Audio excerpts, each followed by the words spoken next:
Sorry, this is not my office. There you go. Yeah.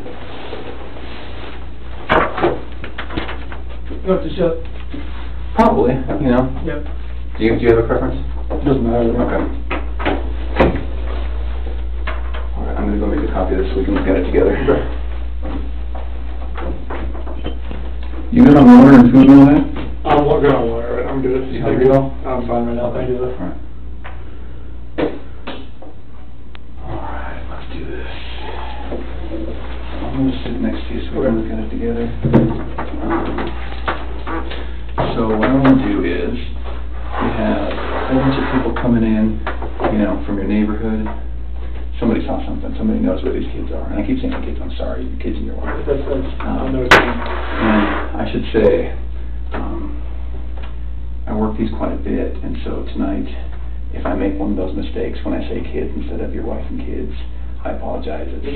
We work it a lot, and so I apologize if something comes out wrong, or, anyway. So, I know you're going through a lot, so we're not going to keep you here all night. Can we go through this?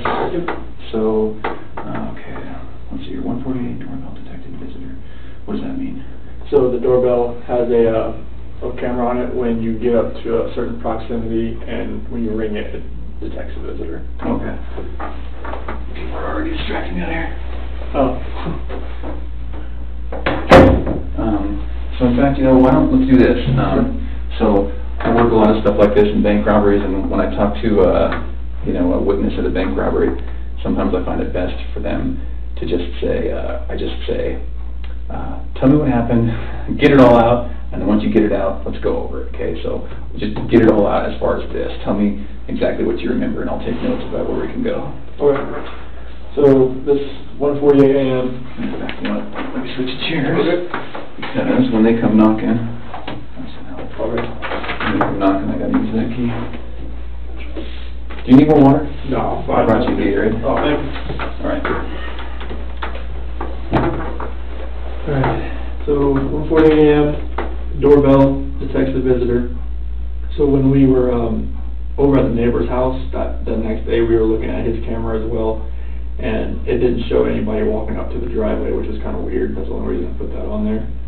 Because it showed Nicole dropping her off, but nobody actually walking up to the house. It was kind of weird. But she was in the house. Okay. So, and what time are we talking? This is still 1:48. Okay. So, 2 a.m., Shanann gets into bed with me. 4 a.m., that's when my alarm goes off for work, and I'm just get dressed, brush my teeth, everything I do upstairs.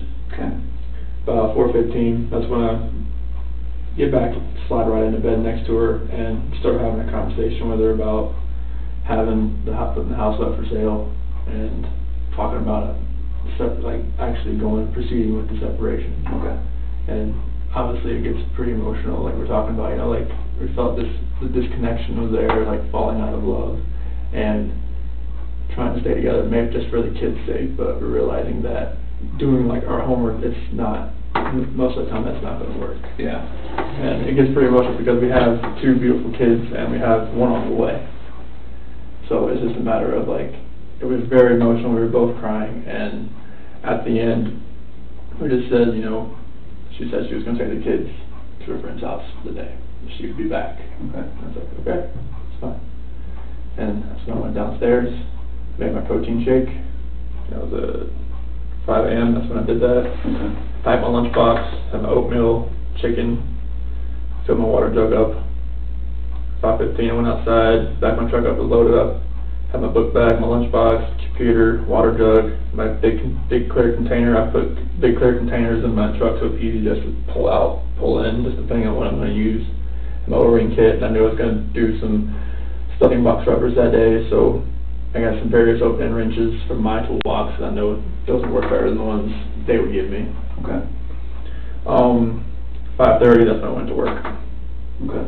And I hadn't heard from Shanann for about 2 hours there, so at 7:40 I texted her and asked her if she could tell me where the kids were, if she took them anywhere. Okay. Nothing. Okay. At 12 I texted her again, call me. Nothing. And then about 12:10 p.m. that's when my doorbell visitor, it read another visitor, and I was like, it popped up on my phone, and it says it was Nicole.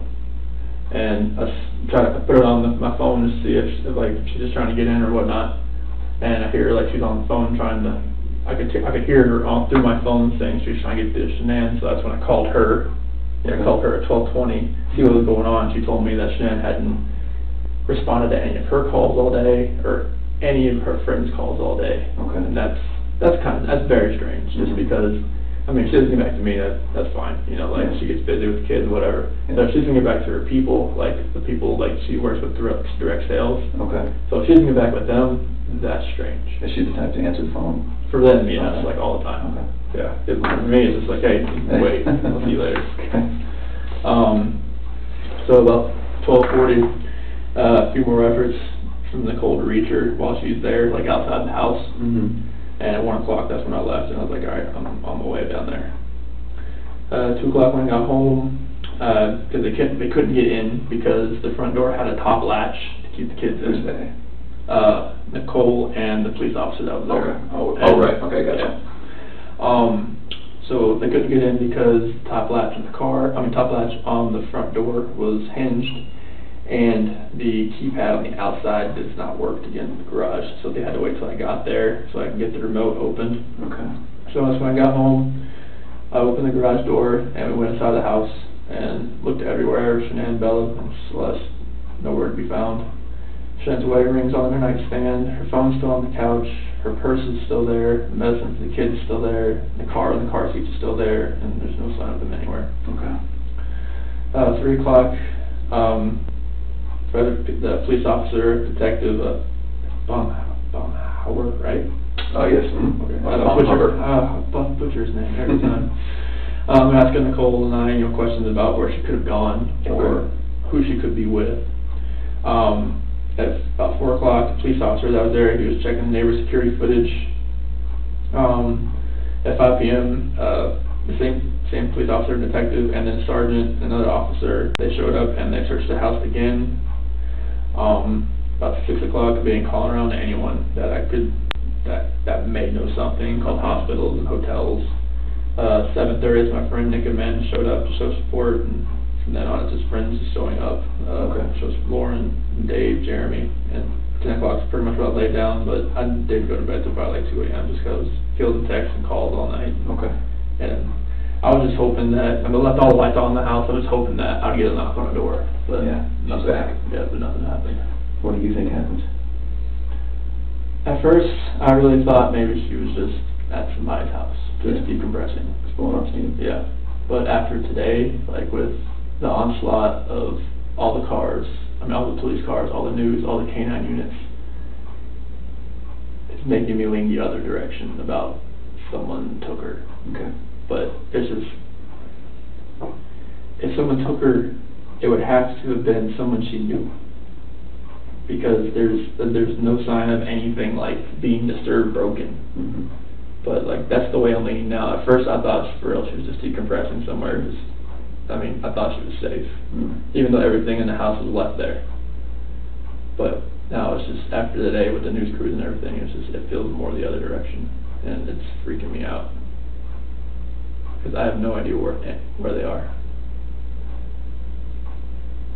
Okay. If you could think of anything that we could do to find them, what would it be?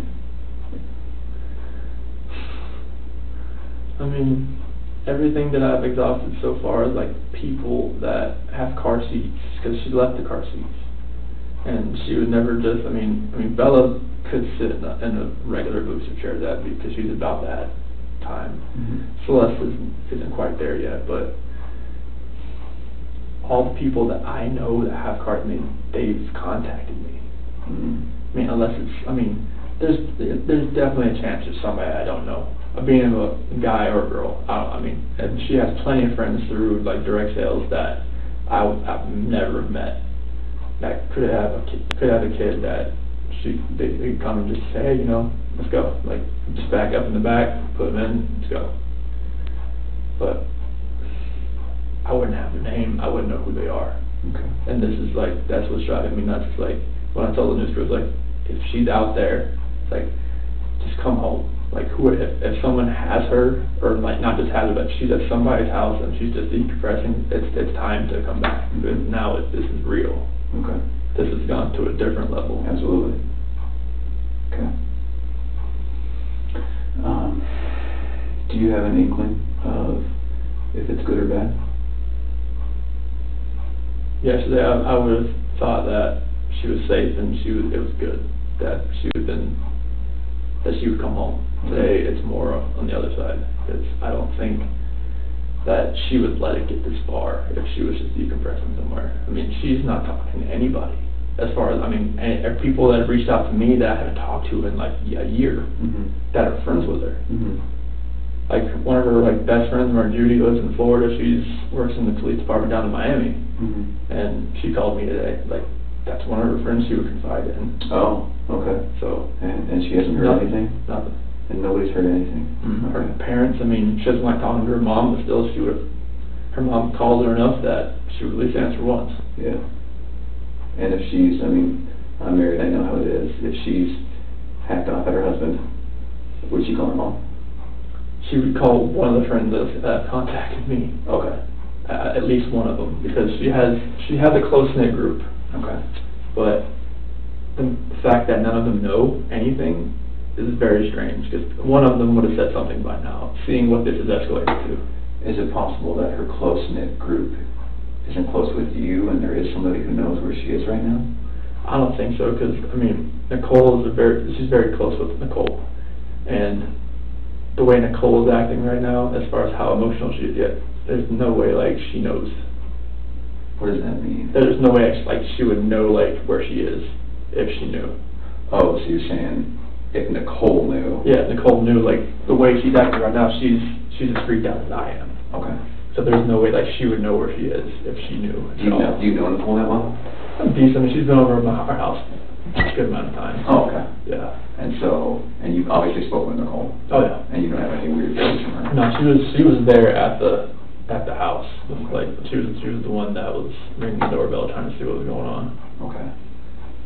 Do you have a sense that the police here, or the FBI here, do you have a sense that we have a good enough list of people to call and check with? So I think so, because I've gone through my entire phone. I know Nicole's gone through her entire phone. Amanda, anybody that lives here that knows Shanann, they pretty much have the same contact list. Okay. So if there's somebody that's not on my phone, it's on theirs. Okay. Has somebody, I think the police have Nicole's phone, or I'm sorry, your wife's phone, right? Yes. And I don't want to pronounce her name wrong. Shanann. Shanann? Yep. Okay. So the police have Shanann's phone? Yep. Do they have your phones? Have they looked at your phones? I don't think so. Okay. Can I run that out and have them look real quick? Yeah. Okay. Is there any password I'm going to run into? 3307. 3307? 3387. 3387. Are there any other phones we can check? Okay. When they look at this, what's the best thing that they can do to, I don't know, to say, look for these contacts, look for this Instagram, look for this Snapchat? You know? So, like, the only thing on here that I would say is going to be weird, because our contact list is the same. Oh, you guys have a shared contact? Yeah, like every Google? Yeah, it's like, what drove me nuts is that when she, like, downloaded it to the cloud, it multiplied or duplicated. Oh, I hate that. Yeah, so this is the same person over and over 10 again. people over. Oh, okay. So we have the same contact Okay. list. So I'm going to run this out. Okay. So 330 or 3387. And I really want them to just not physically rip this phone apart, but really dive in. Okay. And are you okay with that? Yeah. Okay. I'm going to hand this off to somebody. Okay. All right, I'll be right back.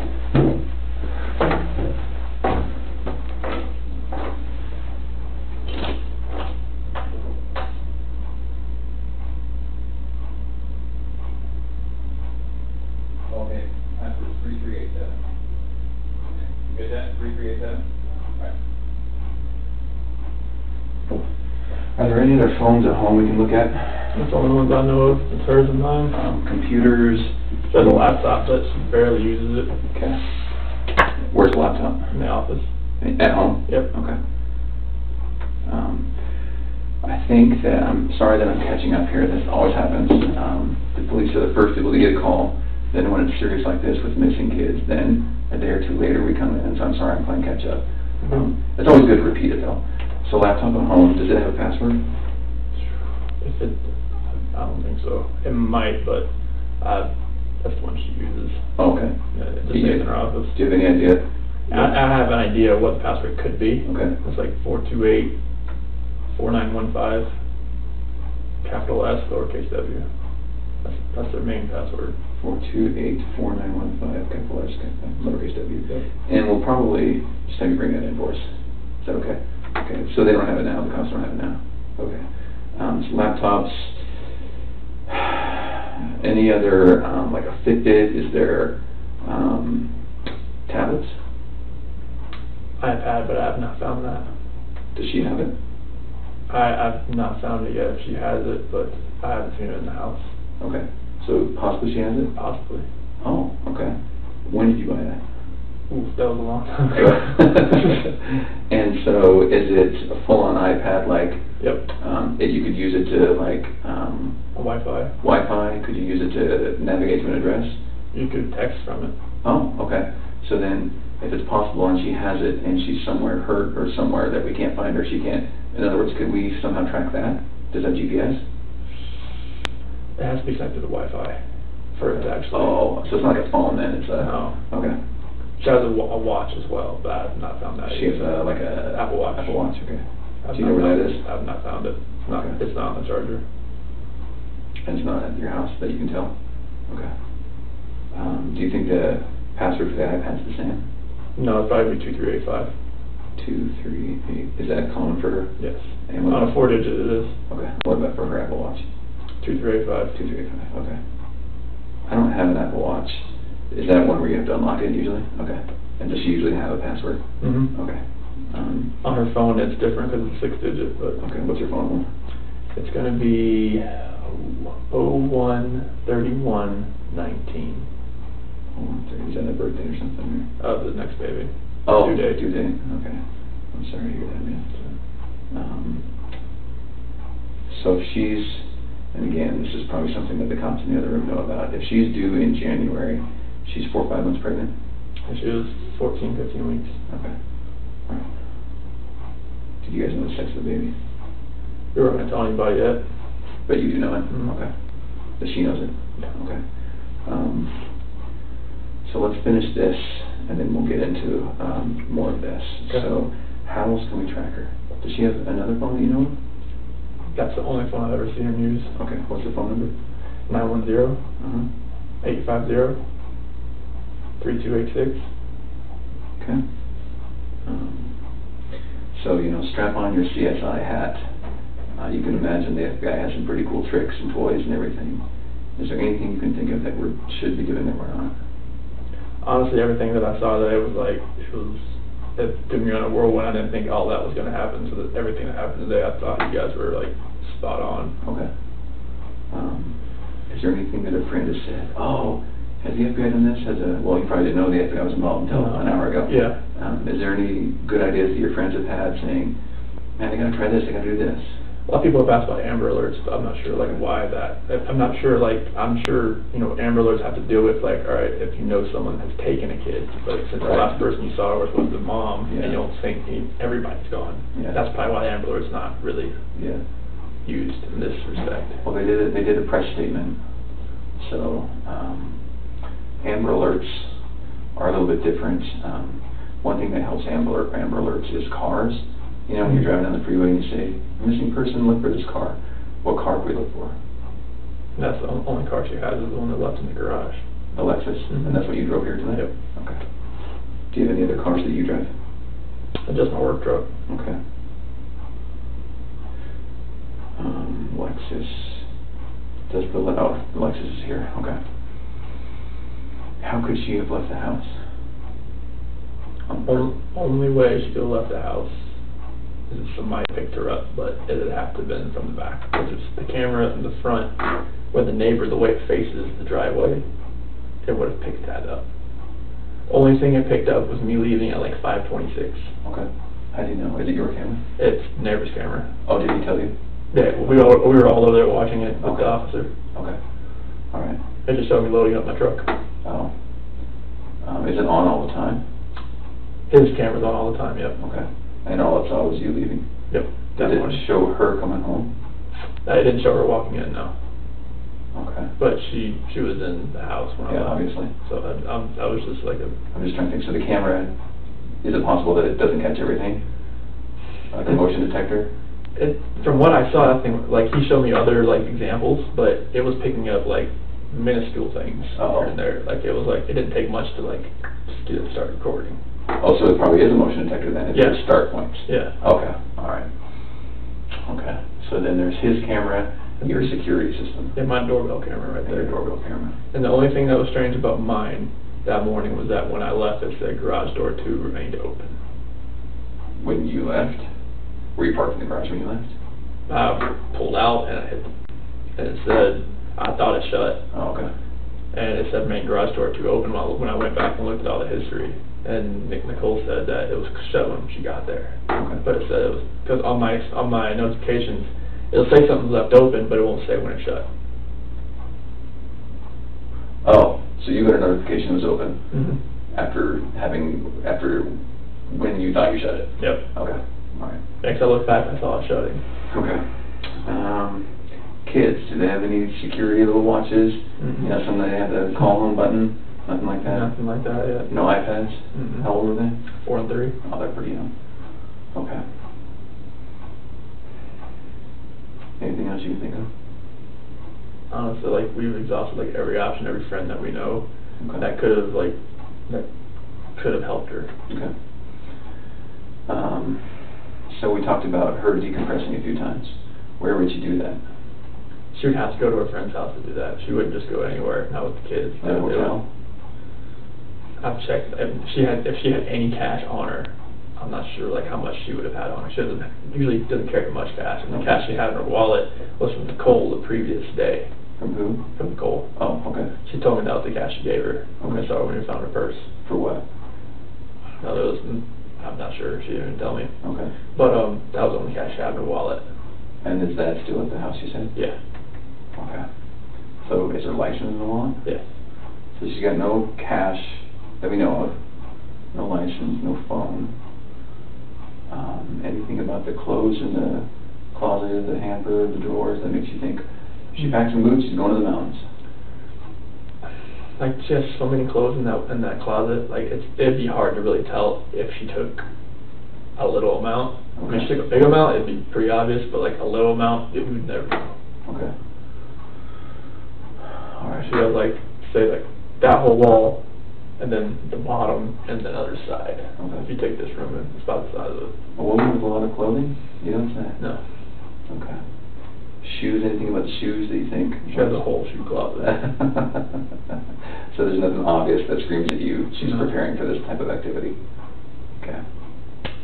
And the kids' clothes too. There was enough that was there that I saw missing. Okay. So, all right.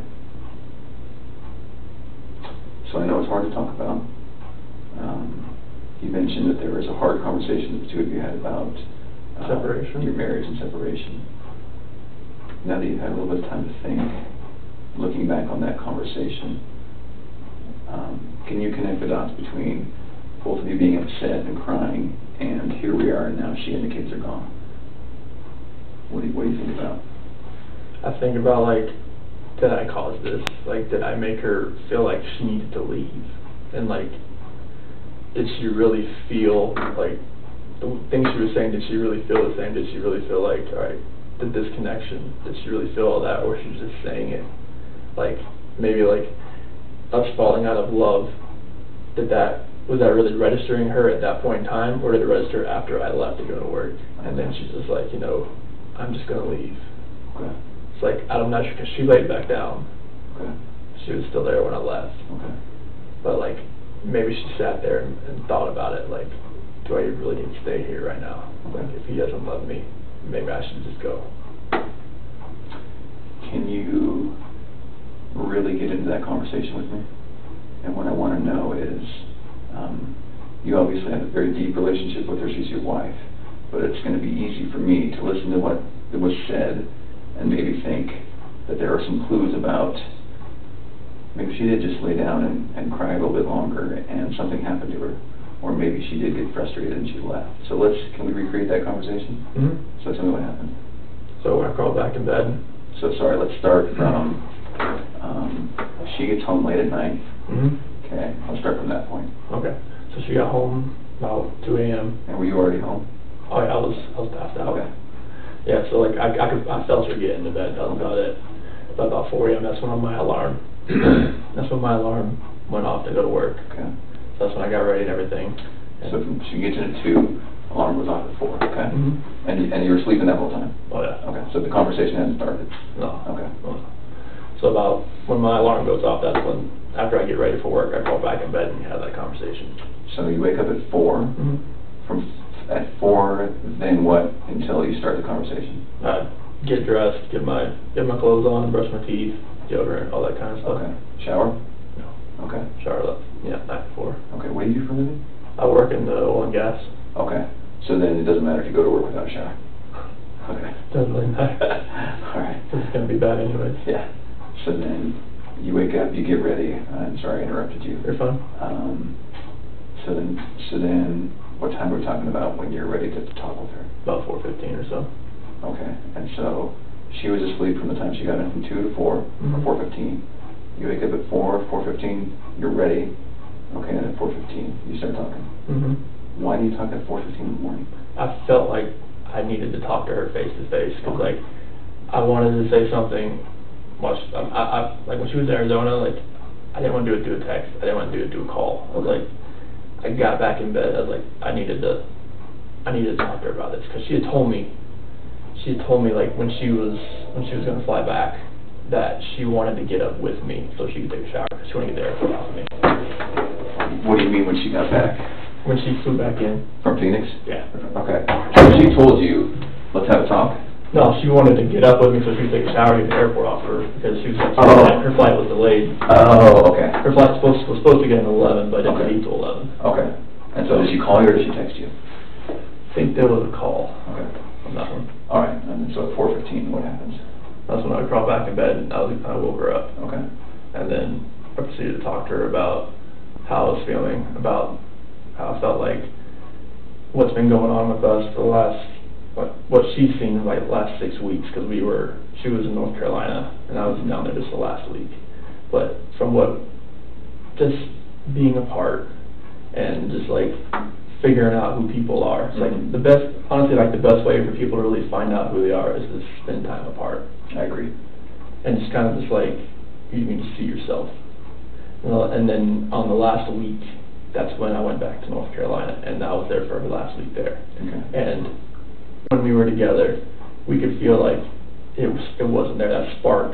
Mm-hmm. I know it's kind of cliche, but that spark wasn't there anymore. Mm-hmm. And on that night, early that morning, I told her like the disconnection it's there, like it's not going away. Like the connection we had in the beginning, it's not there anymore. It's like I don't feel like the love we have is there anymore. Okay. And it's just like I don't feel like. I mean, if we want to stay together for the kids, I'm not sure if that's going to work. Like bringing another. That's what you told him? Yes. Okay.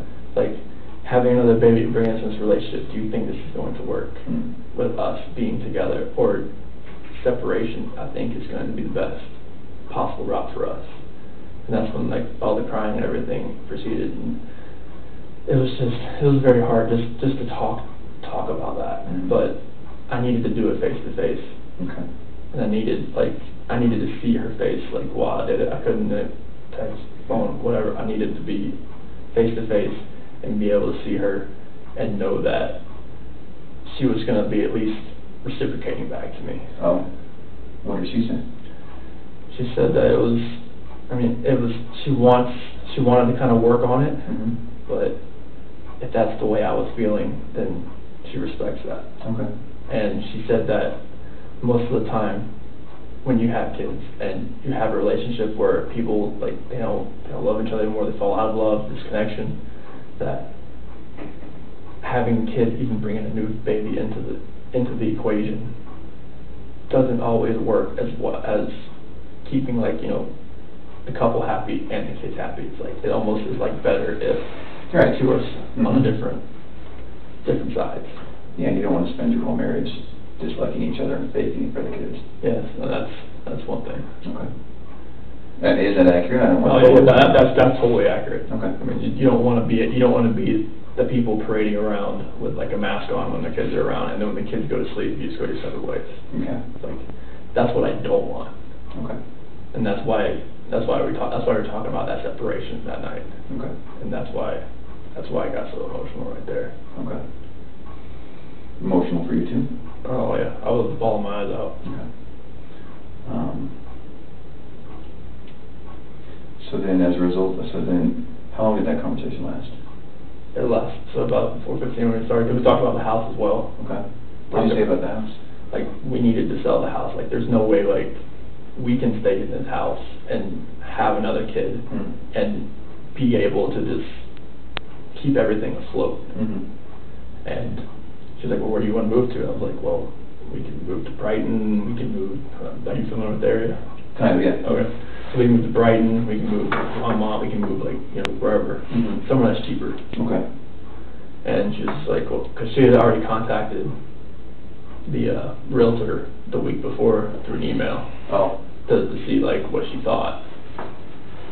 And that's when, like, I actually contacted Ann that day, like, a little, like, pretty much probably about 8 o'clock that day. Who's Ann? The realtor. Oh, okay. Yeah, and asked her, you know, like, if we can get the ball rolling, like, see what she thought. So you said your wife called a week before to the realtor? Emailed her. Okay, so then this conversation early in the morning wasn't a shock to either of you or a surprise. It was the next step in the long conversation you have to have leading up to. Okay. This was not like just like way up like a Big Bang Theory type thing. It was just like, this was. Okay. That's why it was just an emotional conversation. Sure. Like, because it wasn't just like come out of nowhere, left field type of thing. Like, we knew like something wasn't. We knew about what we wanted to do with the house. We knew like what's going on with it. Like, we knew something was. Is it accurate to say that then the time when you were away from each other, when she was in North Carolina, the time when she was in Arizona, maybe the two of you knew that could have been time you were talking, and so when you finally get together, we can't wait another second, we're going to talk. Is that right? Okay. And tell me if it's wrong. No, you're right. Okay, so then the conversation starts at 4:15. You talk about each other and your marriage, you talk about the house, then what? And that's when the conversation ends, and we're talking. That's when she said she's going to take her friends, or take her and her friends take her and the kids to her friend's house. Which friend? That's when she did not say. So she did say, I'm taking the kids to a friend's house. Yeah. Are you sure she said that? Yes. You're positive? Yes. Okay, that's good. Now we're back to the blowing off steam probability, which we like, right? Yeah, that's what I like. Okay. So let's, if we're going to play the DVR, let's rewind 5 minutes. So we're at the house. You're talking about the house. You're saying this isn't going to work with the kid. We're going to sell this house. Then how do you remember what led to her talking about the kids? As far as like taking them to her friend's house? Yeah, like what conversation did you guys have? Well, that's when I rolled out of bed, and that's when she told me, like, I'm taking the kids to a friend's house today, and I'll be back later. Are you sure she said she'll be back later? Yes. On a scale of 1 to 10, how positive? That's a 10. A 10? Yeah. Okay. So she said, I'm going to take the kids to a friend's house, but I'll be back later. Why? From what I just told her. That doesn't make sense, though, because you'd be at work. Why would she have to leave? That's the thing, like, why, I'm not sure why she wanted to go somewhere. Okay. But that's what she wanted. Like, maybe she didn't want to be in that house after what we were just talking about. Fair enough. You just talked about it, yeah. It's no longer mentally, emotionally her house then. Okay. So let's focus on, I'm going to take the kids to my friend's house. What does that mean? Hopefully it's someone that she trusts. Hopefully it's someone that she knows pretty well, and hopefully maybe they have a kid that Bella and Celeste can play with. But you have no idea who that would be? Because we've exhausted all those information, all those people. Okay. Does that surprise you? Because I don't know your wife, but maybe that's something that's in her wheelhouse. Does that surprise you that she said that and did that? It doesn't surprise me that she went somewhere. Like, she said it could have been a play date. Okay. But she was very vague in the fact that she just said she was going to a friend's house. Okay. didn't say who. Okay. That's why I text her, like, if you can tell me, like, where the kids are. What time did you text her? That was 7:40. Okay. And no word from her, obviously? No. Okay.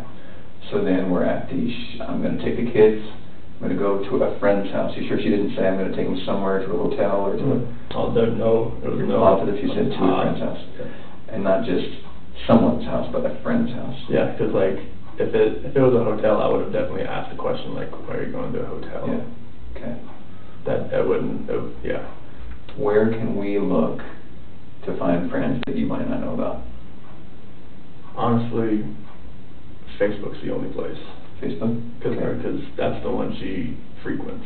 Okay. That's the only place. What's her Facebook account? Or her username? I think it's Shanann Watts. Just regular Shanann Watts? Well, they have access on her phone.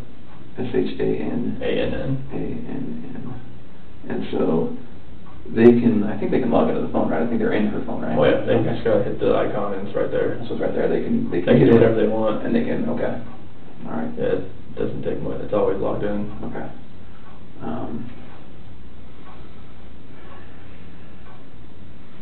Doesn't she do something online? Doesn't she have an online presence or something? It's with Thrive, the direct sales business. Is that like her job? Yeah. So it's called what? Thrive. Yeah. The company's called Vel, but the company's called Vel. Lavelle? Yeah. LE-VEL. LE-VEL. Okay. Yeah, but the product's called Thrive. Okay. What is it? It's probiotics, prebiotics, vitamins and minerals. It's all plant-based stuff. It works very well. Dietary, supplementary. Okay. And what does she do for them? She's a promoter. Okay. Sales? Yes. Okay. Is this I think I've heard of Thrive. Is this like you try to sell it personally to people you know? Okay, so she doesn't have a storefront that she works at? No, it's all cloud-based. Okay, home-based. She can work from home. I can work anywhere. And so where would be a list of contacts at Thrive that we could go start talking to people? Oh, we've already gave them all to them. Like everybody that she contacts through Thrive, they have them in that phone. Please have that? Yep. In that phone? Mm-hmm. Through what? An app? No, just like all the people that she contacts throughout the day. Okay. Like from Addie and Sam, and they're all in there. Addie and Sam, who are they? Addie Maloney's one of her leaders back east. Okay. Sam Paisley, another leader. Someone who's supporting her sales. Yeah. What about people who, because she's in sales, what about customers she tries to reach out to she doesn't even know? How does she do that? Messenger. You message strangers? Either it's her Facebook page is I guess it's public. Okay, so she has friends on Facebook that might someday think that they want Thrive, they can reach her. Mm-hmm. How else does she do it? It's mainly just through Facebook. Through Facebook? Yeah, like if she has she might do it on Instagram every once in a while. She'll like sync them both so that it goes to both, but... Facebook, and what was it, Instagram? Yeah. Okay, what's her Instagram username? I have no clue. You have no idea? No, it might just be Shanann Thrives. Shanann with the underscore and Thrives. Okay. So you don't do Thrive? I do, but she kind of runs it. Okay. Do you do it separately from her then? It's a different team, but I'm under her. Okay. It's like she signed me up under her. Okay. So whatever I do helps her. Right. Okay. What else are we not thinking of? So let's continue with, I'm going to go to my friend's house. Then what happens? That's when I go downstairs, make my protein shake, get my lunch, everything ready. Because you're not going back to bed at this point? No, I gotta go to work now. And this is somewhere near 5? 5:15. Okay. And then that's when I go out, get my truck, load everything in it, and 5:30 or about what the neighbors think said, about 5:26 I'm gone. Okay, and she's still at the house then? Yes. Are you sure? Yeah, because she never came back downstairs. And explain your house to me. Do you leave through downstairs? I'll leave, go downstairs and leave through the garage. So then this conversation happened upstairs? Yes. In the master bedroom? Yes. Okay. And you're sure she didn't come down? Once I was in the garage, so I didn't see anything after that. Did you see her car in there? Yes. Okay, and you left when her car was in there? Yep. So it's clear she's in there? Mm-hmm. I'm just trying to determine if there's any other time she could have disappeared. And then, so from 5:30 then, what? That's when I went to work. Okay. All right. 7:40 the next time I texted her. And why'd you text her then? I hadn't heard from her, and I was just seeing if she knew, like, just seeing where she went. Texted Shanann, right? Yep. Shanann? Yep. And asked if she could tell me where she was taking the kids. Oh, okay. So at this point, it's 2 hours later, and you're thinking, I wonder where she's going. Yeah. Okay. And is that text on your phone? Yes. Okay. Then all the way, what happened between 7:40 and noon? I was outside working. Okay. Noon, texted Shanann to call me, and that's going to be on your phone too? Okay. 12:10, doorbell visitor. That's when Nicole was at the door, and it pinged on my phone. Okay. What's she doing there then? Oh, then 10 minutes later, you called Nicole to see what was going on, and she told me she couldn't get a hold of Shanann either, and that her shoes were whose shoes? Shanann's shoes? Yeah. Were next to the door, and her car was in the garage, next to the door, inside or outside? Inside. There's like a little small rectangular window next to the door. Okay. You can see right in there. Does that mean anything to you? Does Shanann, or her shoes always by the door? Yeah. Okay. So, when you come in the house, does she usually come in the front door? Most of it, unless she drives in. Okay. Then she goes into the garage. Okay. That was just in the previous night when she came in. Oh, okay. So then, let's think about this for a minute. If she comes in, drives in, with, what's your other car, Lexus? Yep. She drives in the Lexus, comes in. She comes in the garage door that way, if she drives in the garage. But since Nicole dropped her off that previous night, she came in the front door. Oh, someone else is driving. The Lexus is already there. Your Lexus is already there. Okay, so then that makes sense. Yeah. Okay, so you see what we're trying to do? We're trying to be like, did she walk out or was she taken out, right? Yeah. Okay. So then it makes sense that her shoes were still right there. Mm-hmm. But she's obviously not wearing those shoes. Okay. Alright, let's keep going. 12:40. A few more efforts by Nicole to reach her. How do you know? Because that's when she was still at the front door, and I was to reach her at the front door. Yeah. Okay. 1 p.m. I'm now on my way home to check on my family. Is that just because you're worried based on the conversation with Nicole? Had the police contact you by then? No. Okay. 2, I arrived. Sorry, go ahead. But Nicole said she was probably going to call the cops. Okay. All right. Now, so it sounds like Nicole's pretty worried. Mm-hmm. More worried than you. Oh, so once she couldn't get anything out of her and nothing was going on in the house, I was like, all right, I gotta go home. But it sounds like Nicole was more worried. Yeah, because like most of if she doesn't text me, like I understand that. Okay. Like sometimes that happens. Okay. But for her not to get back to her direct sales group, that was very unorthodox. Okay. And you had a pretty tough morning with her. Yeah. So she's, again, decompressing, yeah. as you said. So it's okay that she's not texting you maybe, but you're going to come home and check just in case. Mm-hmm. But Nicole's freaking out. Mm-hmm. Is that right? Yeah. And I'm walking myself through this. You tell me, no, that's not what happened. No, I mean, like, she like, for her not to get back to her friends like that, like, that's not normal, because, like, she'll get, like, tons of text messages throughout the day from direct sales. All right. Like, if she doesn't get back to me, I just assume that she's busy. Okay. I'm now on my way home to check my family. 2 p.m. I arrive home, open the garage door. How? I have my button. Okay. It's in your truck? Yeah. Okay. And get inside the house. Shanann, Bella, and Celeste. Who are Bella and Celeste? That's with my kids. Okay. Oh, are not in the house. Oh, okay. Shanann's wedding ring is on her nightstand. Her phone is on the couch. Her purse is still here. The medicine for the kids is still here. The car with the car seats are still here. There is no sign of them anywhere. Frederick police officer and detectives are asking Nicole and I questions about where she could have gone or who she could be with. How did that go? I mean, we tried to go through from what we could gather, like where she could have gone. Okay. As far as like, cause what we saw in the house, it didn't really make sense. Okay. So that's where we're just like started to look through the phone and just kind of call around. And once we found the phone and Nicole knew what the passcode was, just kind of loaded up and see what transpired. And obviously there was like 50 something text messages that like popped through. Okay. All right. Because the phone was off. Okay.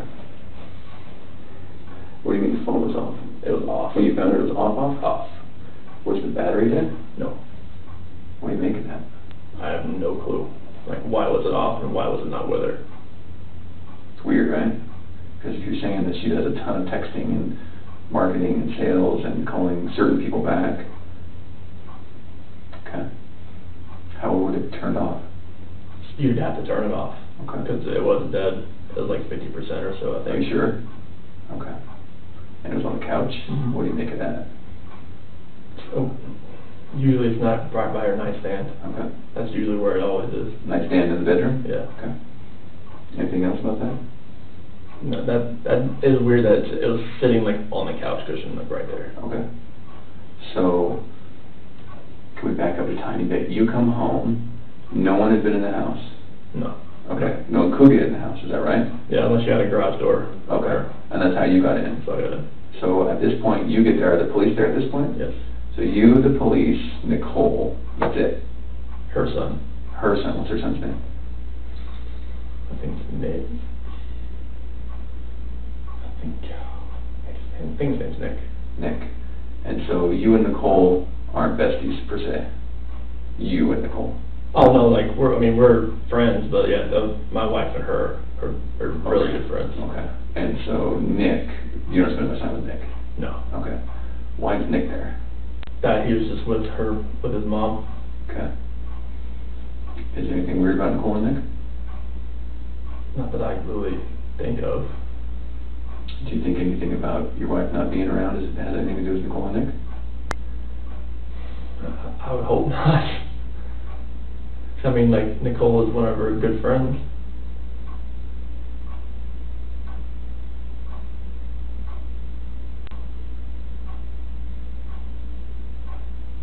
Okay.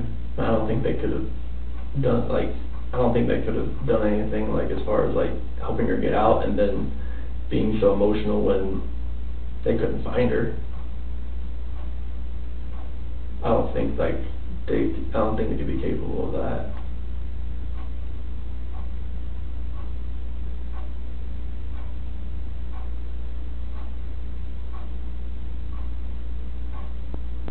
Okay.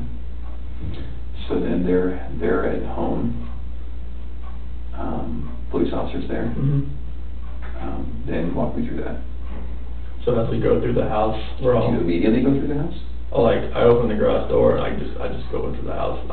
I'm looking, like I just go in the garage door and I'm looking. Is the police officer saying, "Hey, let me talk to you for a minute"? No. No. Okay. No. What's the vibe like? I go up there, shake his hand, but I'm like opening the garage door at the same time. Okay. And then I go through, and then they're waiting at the front door. I go in, open that up, and then they come in. Oh, so they didn't go in the garage door with you? Okay. Well, they went in the garage. They didn't come in the way I did. All right. So then everybody goes in. Okay, and then what? I run upstairs and I look in the bedrooms. Okay. And because that's where she would be? That's where I would expect. So it's just a standard house, upstairs bedrooms, downstairs living area? Yep. Okay. And there's one office downstairs. Okay. And then, so then upstairs, then what? I'm going to Bella's room, going to Celeste's room, playroom, master bedroom. I'm looking everywhere, like bathrooms, and nothing. Okay. And then? I found the wedding ring right there on the nightstand, and then... Right then? Yeah. Okay. Nick, Is that weird? She only takes it off and she covers her hair. Okay. And she'd already covered her hair like the week before, so... Okay. That was just like probably a result of our conversation. Oh. I would think. Okay. And then Nick finds her phone on the couch. And why did he find her phone on the couch? What's he looking for there? No, he was looking for clues? Clues, just looking around too, and just happened to run across it right there on the couch next to the cushion. So he found it. It's not as though you were calling it to find it. He just found it. Yeah. Okay. Then what? Saw Nikki puts the passcode in, because it was a 4-digit passcode before, and it was a 6-digit this time. So now that's 013119. Yeah. She knew her friend's passcode? Yeah, I didn't, because it used to be 2385, but when she changed it to 6. How did Nikki know it? Maybe she knew it over the weekend, because I'd never seen a 6-digit passcode on her phone. Is that normal to you that Nicole might share her passcode with somebody? I wouldn't think so. Do you know her to have done that before? No, because she's only told me her passcode before. Like her phone's her lifeline. So. Okay. Are she close with Nicole? I mean, She's, decently close. how long have they known each other? Probably at least over a year. How did they meet? When Shanann's mom lived here, Shanann's mom worked at she's a hairdresser, and Nikki was like one of the managers. Oh. Nicole, sorry. Okay. And then did Shanann get her hair done there or something by Nikki? No. Okay. It was just Shannon's mom and Nicole were friends, and then Shanann got Nicole into the Thrive, and oh, okay. went from there. All right. So now we're at finding the phone, Nicole unlocking the phone, then what? Waiting for everything to load up and watching all the text messages pop up, phone calls, missed calls pop up, and go from there. And what were they? It was just people asking like, "Are you okay? Where are you?" type things. Okay. All right. Okay, then what? The police officer, he looks at the phone, looks through it just to see like if anything looks, of any of the text messages. Mm-hmm. And then I walk downstairs and I'm looking around down there, seeing if I see anything at all. Okay. Nothing out of the ordinary. Okay. And then I think that was at 4 o'clock. That's when because the officer, I went over to the neighbor's house to see if he saw anything. And whose idea was that? I think it was the officer, because okay. he just went over there. And then that's when the neighbor called him back over to show him he had some stuff from the other night. Okay. To show him like whatever he had, and that put motion on it. Okay. Who originally called the police? Nicole. Okay. And is that the time when you were telling me you're coming home and she's freaking out? She said that. She told me she was going to call the police, but I thought, okay, I'm coming home. It's like, let me look through everything, let's see what's going on here. And on my way home, that's when she called me and said, the cops are here. Okay. All right. Okay. Frederick police officer and detectives are asking Nicole and I questions about where she could have gone or who she could be with.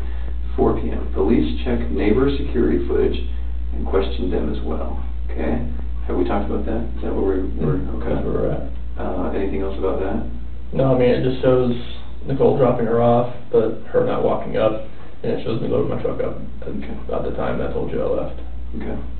Officer, detective, and sergeant come by to search the house and ask some more questions. How'd that go? They just had me sign the paperwork to search the house. Okay. And I just waited outside and let them go through the house. There's a missing persons warrant, I guess. Sure. Okay. And did they find any other clues? Okay. Begin calling around to anyone I know that could know something or maybe see Shanann. Calling locals, hospitals, and hospitals as well. 7:30 p.m. Friends, Nick and Amanda come by to show support. Okay, so that begin. So 6 p.m. Begin calling around to anyone I know that could know something or maybe seen Shanann. What happened there? Same thing, like everybody that I've talked to, it's just like they haven't heard from her, they haven't seen her, nothing. What's up? Who's helping you make these calls? That's just me. Just at you? This point, Were you by yourself? I was by myself. I'm sure Nicole and other people were doing that while they were gone. Okay. Because they were gone at this point. Where did Nicole go? Back to her house. Back to her house. She was there when they came back to search the house. Nicole was? She was parked outside. When is this? 5 o'clock? Yeah, she was parked outside. Did she come in and help them? No. Why not? Well, because they told me to wait outside. Oh, okay. Fair enough. Is there any weapons in your house? No. Okay. If we wanted to bring a lot more people with a lot more tools and tricks to your house, could we do that tonight? It's up to you. Okay. I was going to stay at a friend's house, and I was on my way over there tonight, but that's up to you. You're going to stay at a friend's house? I was. Okay. If we were to get into your house without you there, how would we do it? Punch the passcode in the front, 2385. Okay, and that's the garage passcode? No, that's the front door. And I thought you said it was a latch or something preventing you from getting in. I know, but if you don't latch it, it's... Is it unlatched now? Yeah. Okay. We might think about that. I think it's a good idea. All right. What do you think? I was just going to go to her friend's house because I couldn't stay there. Last night I couldn't even sleep there. What friend's house? Nick and Amanda. Oh, is that her friends or your friends? They're both of our friends. Okay. I run with Nick. Okay. And when you say her, is that your wife or is that Nicole's? My wife. Your wife's, Shanann's friends? Yeah. Okay. Nick and Amanda. I think they're waiting outside right now, actually. Oh, are they? Were they the ones I saw on TV? More than likely. Okay. One bald guy? Young kid with the brim ball cap? Yeah. Colorado or something, Yep. maybe? That was Nick. That was Nick? Okay. I thought Nick was... No, wait, Nicole's... What's Nicole's son? Nick. So there's two Nicks now? Yeah. Okay, so Nicole's son is Nick. Yeah. And your friend is Amanda. Amanda and Nick, yeah. Are they married? Yes. Oh, okay. Okay. Alright. Okay, I should say like a Nick and Amanda Thayer. Put it that way. Oh, okay. Oh, I know the Thayer name. They showed up at the house at some point, right? Yep. Okay, alright. Good friends? Mm-hmm. And no reason to worry about that? No. How do you and Shanann know that? Amanda through Thrive, or actually Amanda was at Primrose at where the kids went to school. Okay. She used to be director there. Oh. And once she left as director position, when she left to go to a different school, that's when Shanann got her on Thrive and became friends, and me and Nick started running. And okay. That's all right. Friends making that commercial support. Friend, is that Lauren Arnold? Yep. Who's that? Shanann's high school friend. Okay. Lives out here. And how did she find out about all this? Facebook. And so, did you ask them who and where Shanann might be? Oh yeah, like Shanann, Lauren and Shanann were actually supposed to meet up that day. To do what? Meet up at the house for just pregnancy pal thing. At your house? Mm-hmm. What time? Don't know. Was there any communication about that? Not to me. How do you know? That was the first I heard of it, because she said that they were supposed to meet up that day. Oh, when she came over at 8, Yeah. she said, holy cow, we were going to meet together, something like that? Yeah, like that. When she heard about everything on Facebook about Shanann being missing, she's like, yeah, her and I were supposed to, Lauren said her and I were supposed to meet up and do a little pregnancy pal thing. Is Lauren pregnant? Yes. Okay. First kid? Third. Okay. And so, both third kids. So they were just going to meet up because they're expecting mothers. Yeah, they're probably just going to just hang out. Yeah. I mean, probably haven't seen each other in a while. Okay. I ain't worried about her, though. Okay. Who are you worried about? Anybody that I know right now, like, if they have not told me anything, it'd drive me nuts. It's driving me nuts, because, like, there's no way, like, the people that I know that have kids that could have helped her, if she's at somebody's house right now, like, they would have had to say something by now. With all this going on, there's no way they could have kept their mouth shut by now. So then who are you worried about? Honestly, like, I can't really say, like, if I'm worried about anybody right now as far as, like, any of her friends that I know. Okay. All of them are showing, like their deep concern about what's going on right now. Okay. And I think, like, with that deep concern, that can't be faked. Okay. So then, who are you worried about? It has to be somebody I don't know, honestly. Okay. The only thing that I can think of is somebody I don't know. Okay. Does your gut tell you that Shanann and the kids walked out, or that they were taken out? Yesterday I would have said they walked out. Today I would have said I'm leaning the other direction. Okay. Friends Dave Cologne and Jeremy Lindstrom come by to show support. Who are they? Dave Cologne, when I worked for Ford, he ran an auto body shop. He actually works for Weld County Sheriff's Department now. Oh, okay. And Jeremy Lindstrom, he worked in the sales department at Ford when I was a tech, and he works at a Ford dealership now. Okay. And Jeremy's daughter just watched the kids over this past weekend too, so we know them pretty well. Oh, what's his daughter's name? McKenna. Okay. Was she the one watching the kids the night before? Mm-hmm. Okay, I saw her name in a report or something. How did that go with Dave and Jeremy? Oh, good. They're just there to show support, just chilling in the kitchen. Just two of them? And then that's me. Yeah, me and them. And Lauren and all them had gone by then? Oh yeah, everybody else is gone by then. Okay. When they come over to show support, what are you guys talking about? Just talking about like what could have happened. Like, do you think she could have gone somewhere? Do you think she's actually taken? Like, just random questions like that. And then they're just talking about just other stuff to kind of get things off my head a little bit. Okay. Okay. in bed and proceed to take calls from friends and family the rest of the night. How'd that go? I'm just answering, nobody could sleep, as far as East Coast, anything, like, Addie, Sam. Who's Addie and Sam again? Addie, they're leaders in Thrive. Okay. They're people that Shanann reaches up to. Okay. Have we talked to them? Oh yeah, he talked to them on the phone. You have? I've texted them, it's all on there. Okay. And so, the real live communication sense, we couldn't find Shanann? Yeah, like them. Okay. Have police talked to them? I believe so. Okay. Just on the phone? Yes. Are they in North Carolina? No, they're like northeast. Northeast what? Like Baltimore. Oh, okay. Yeah, over there. Alright. Who else calls? See, her mom, talked to my parents, talked to my sister, texted with Kelly, that's another, she lives in New Jersey. Oh, who else? Jeremy, Dave,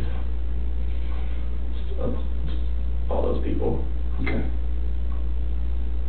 Alright.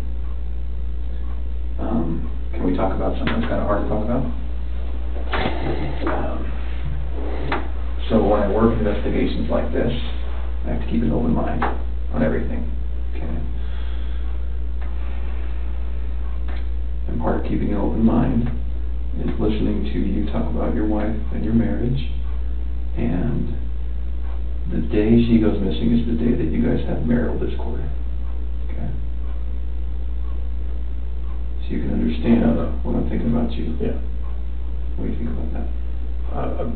Makes me sick to my stomach, honestly. Like, I know, like, I've talked to a few of my friends, is like, this does not look good on you. I'm like, I know.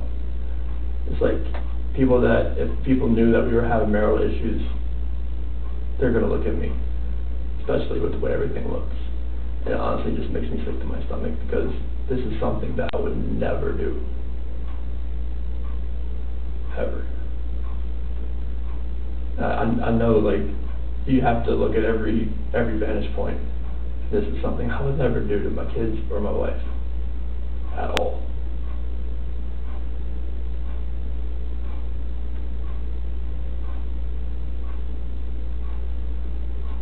I'm not sure, like, what I could do to make people believe that, just because if they knew we were having marital discord, they would automatically look at me.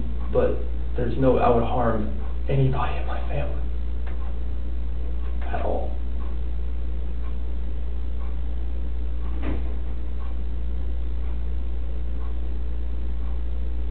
I know we were having marital discord, and we had that conversation that morning, and then she goes, we have no idea where she is, or the kids.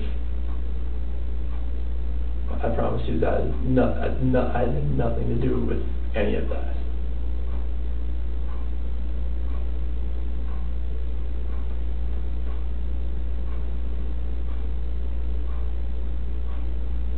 Are you telling me the truth? I am telling you the absolute truth.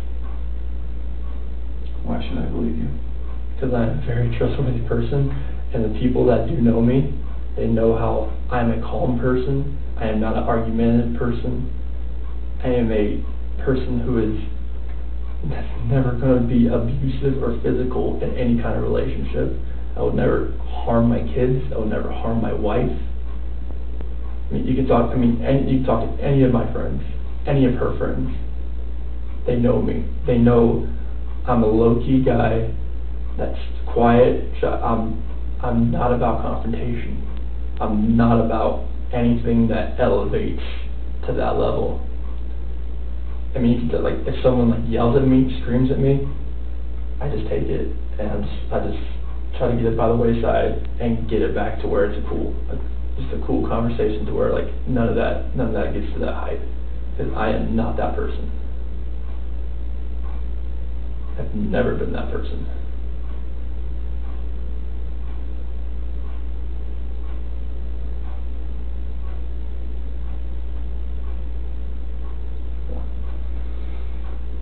Okay. You can imagine it's my job, okay? And I told you that tonight we would talk about things, and might offend you, you know that we have to get to the bottom of this. You know that? Yeah. Okay.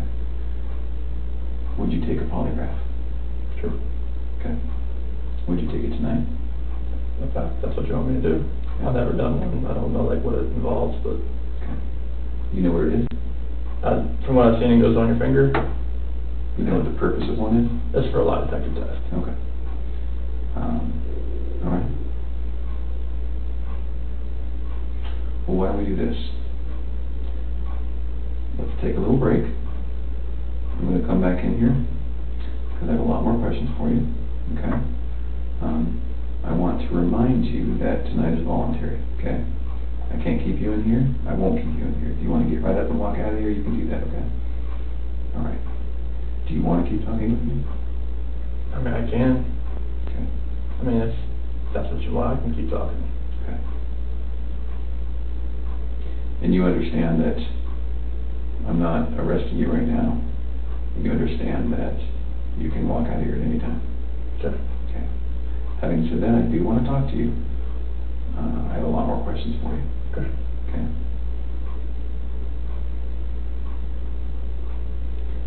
Do you know where your wife is? I don't know what my life is. Are you telling me the truth? I'm telling you the absolute truth. Okay. Let's take a tiny break. Get some water. Do you need to use the restroom? No. Okay. There's some water, Gatorade actually, if you need it. I'm going to step out for a minute. I need to look over some of my notes. And I'm going to come right back in here. I'm not going to be out very long, okay? Okay. All right, I'll be right back.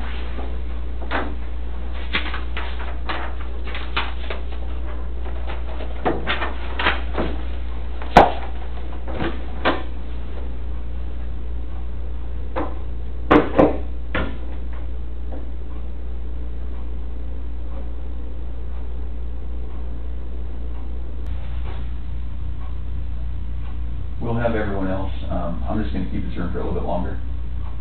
So just shuffle people through the other rooms. All right.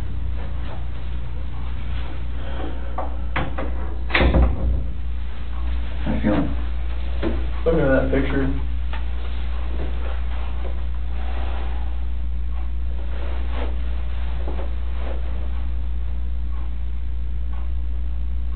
find him. God.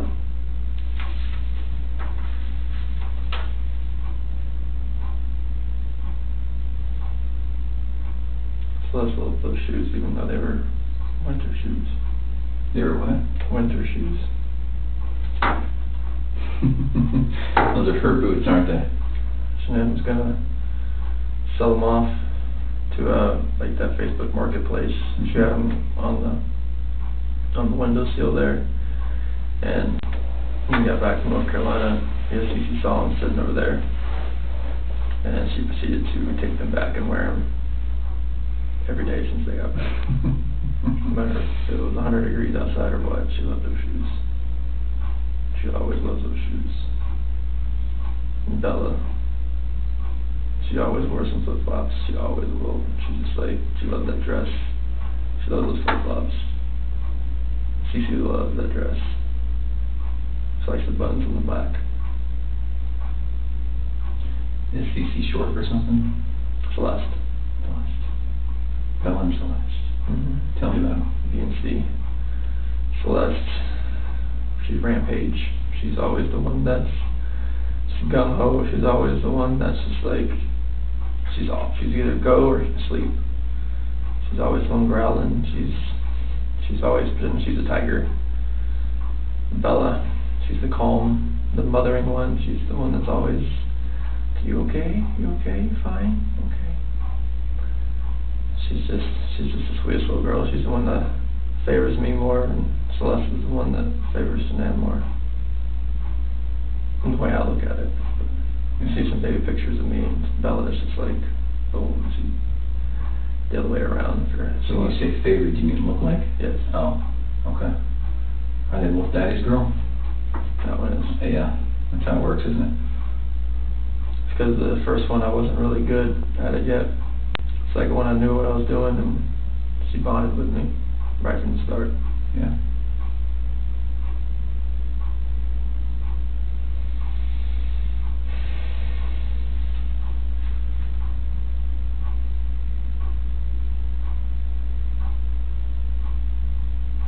I remember when they wore that dress. She just wore that dress not too long ago. I unbuttoned the back of it so I could Get her pajamas on. She's like, no, Daddy, button. I got button. I got button. Bella loves those spaghetti strap dresses. She likes long dresses. She was a girly girl. Always. Cece is just like, I always like tried to put her on a Supergirl t-shirt and she loved it. Every time.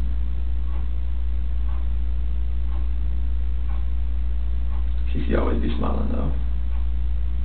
Bella, you have to like really kind of, like, you want some gum? Like, you said you want some gum. She would have been looking in this picture. Cece's always just smiling at the camera.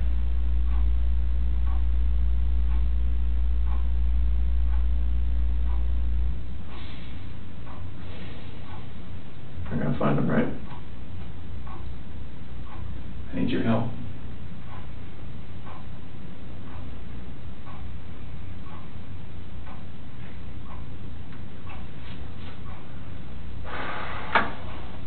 You have to find him.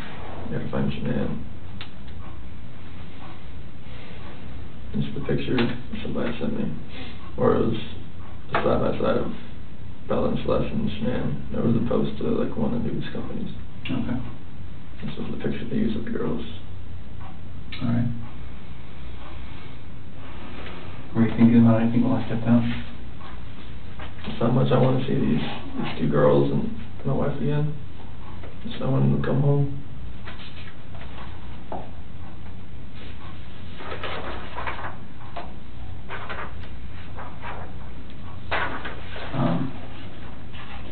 I mentioned that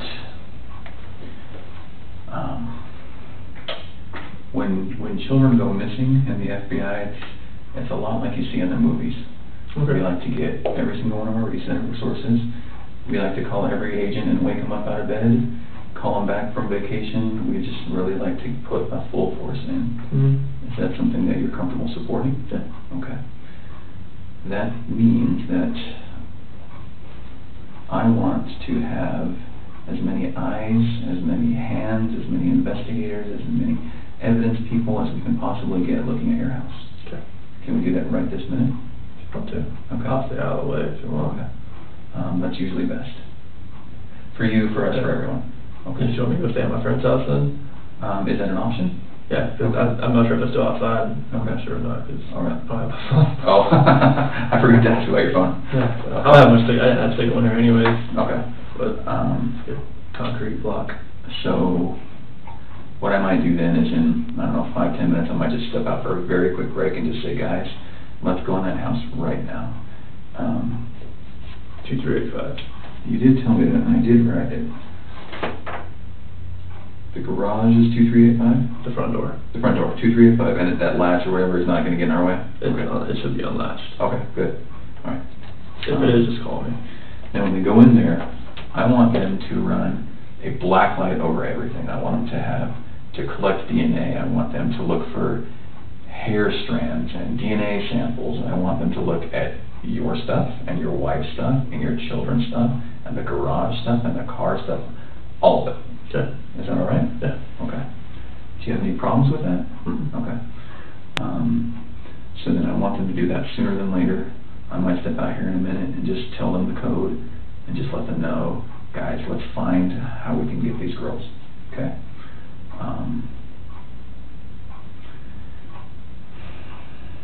Can we keep talking about some complicated things? Sure.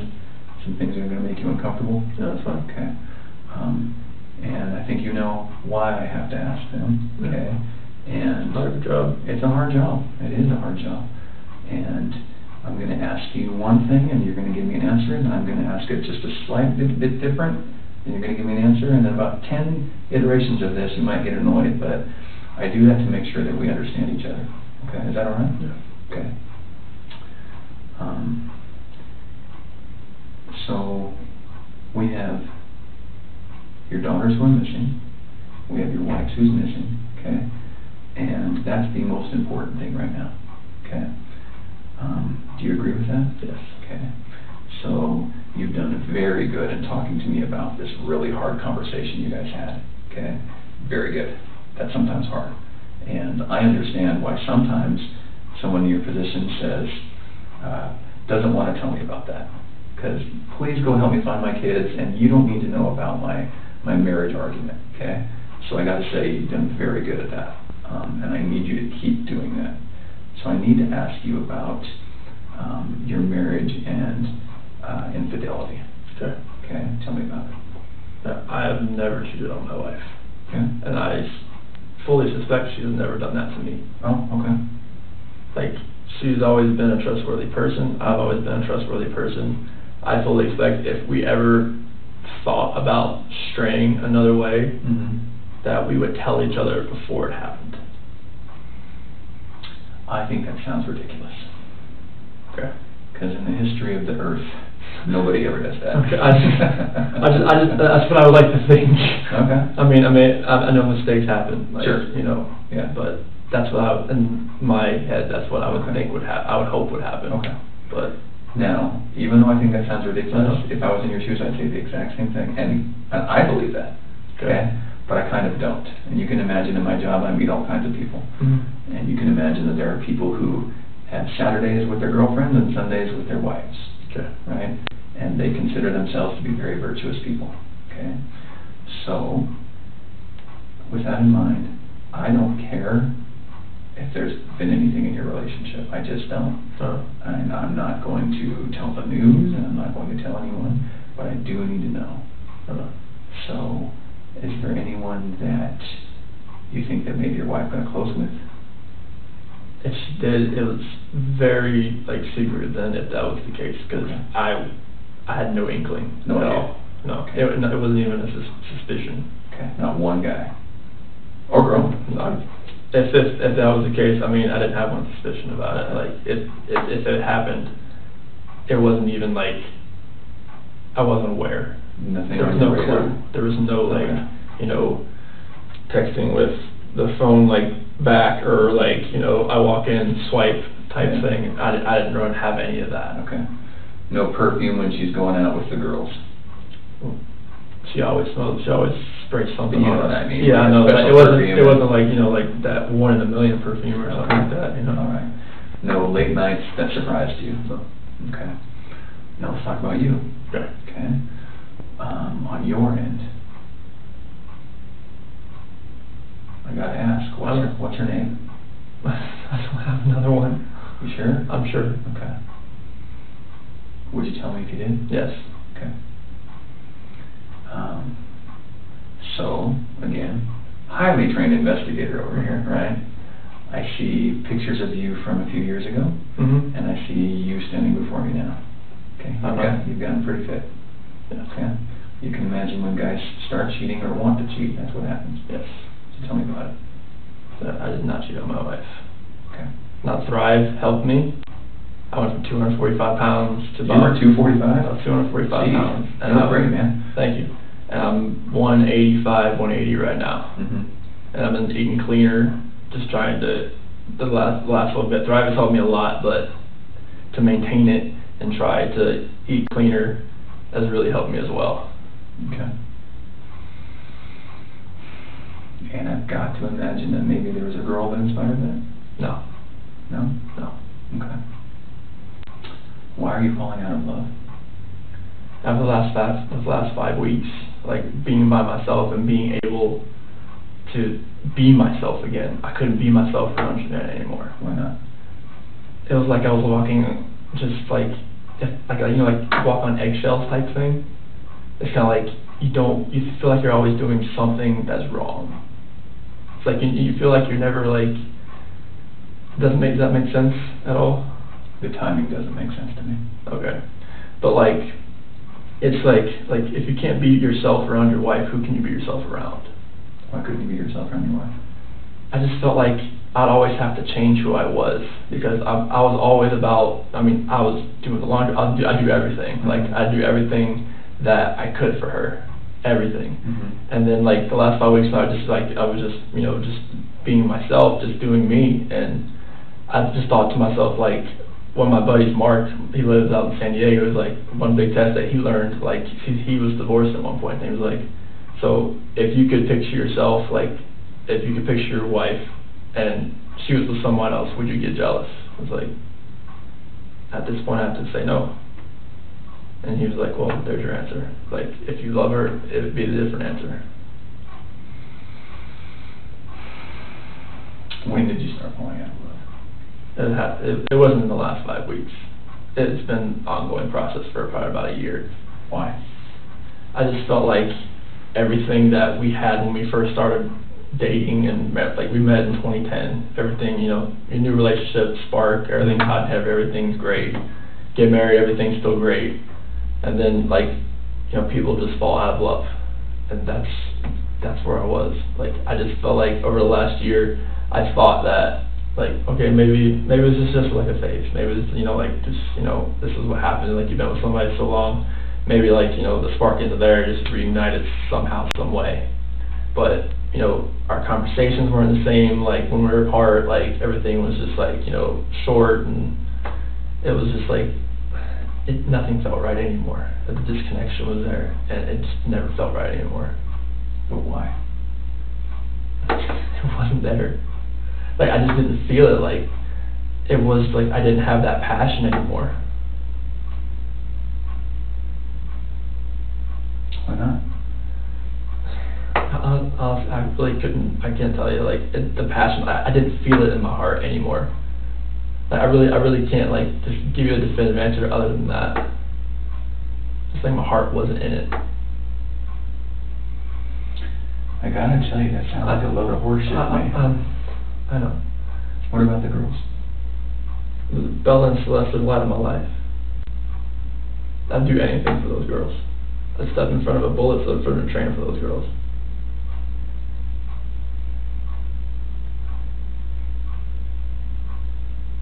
It doesn't add up to me, then why did the spark die? The relationship between me and Shanann has nothing to do with the love I have for these girls.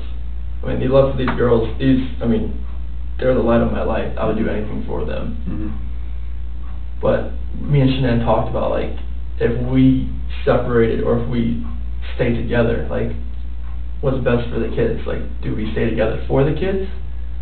That, you look it up, it doesn't work that way. Like, it might cause more issues for the kids later on down the road with their psyche or personality or something. They know when they get older, they see, like, oh, mom and dad don't sleep in the same room anymore, like, what's going on, type thing.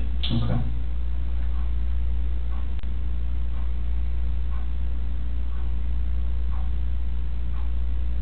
If you had to guess, if you had to put your finger on it, if you had to, you know, why do two people that are hot and heavy, that have kids that they love, what happened? I mean, you can't take the kids into the factor because, like, when the love you have for your kids is going to be, like, exponential. I mean, it'll, no matter what, that will never die. Because those are your kids. That'll never die. Between you and your wife, like, the love that you have for each other, like, from start to finish, like, from right when you started to wherever if your relationship ends, like, when you're in that type of relationship, you're with somebody for that long,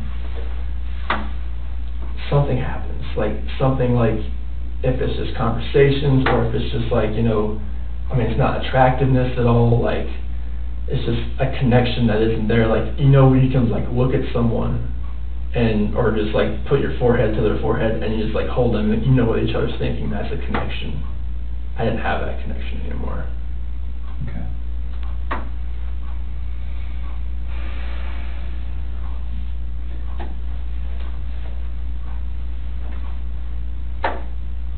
What do I do to help you walk out of this room and not look like the person who's responsible? You have to trust me that when I tell you that these two beautiful girls right here, I did nothing to them, and to my beautiful wife, I did nothing to her. Like, you have to trust me and believe me. Like, I know you don't know me as a person. You've known me for like 2.5, 3 hours, and I don't know what your opinion is. But you have to realize that these two beautiful girls right here and my wife, I had nothing to do with the disappearance. Like, they vanished, they were taken, someone has taken them, they're safe somewhere, we don't know. I had nothing to do with this act of, like, evil cruelty, whatever has happened here. Because my love for these two girls and my wife, like, I don't want anything to happen to them. I've never wanted anything to happen to them. No matter if me and my wife separate or not, or divorce or anything, I never wish harm on anybody, on a human being in general. Okay. Like, just seeing that picture, like, I need them, I want them just to run through that front door and just grab me, or just just tackle me, knock me to the floor, bust my head up, I don't care. The amount of love I have for my family is exponential, and it's never gonna die. And I want them back. Okay. I have to have them back.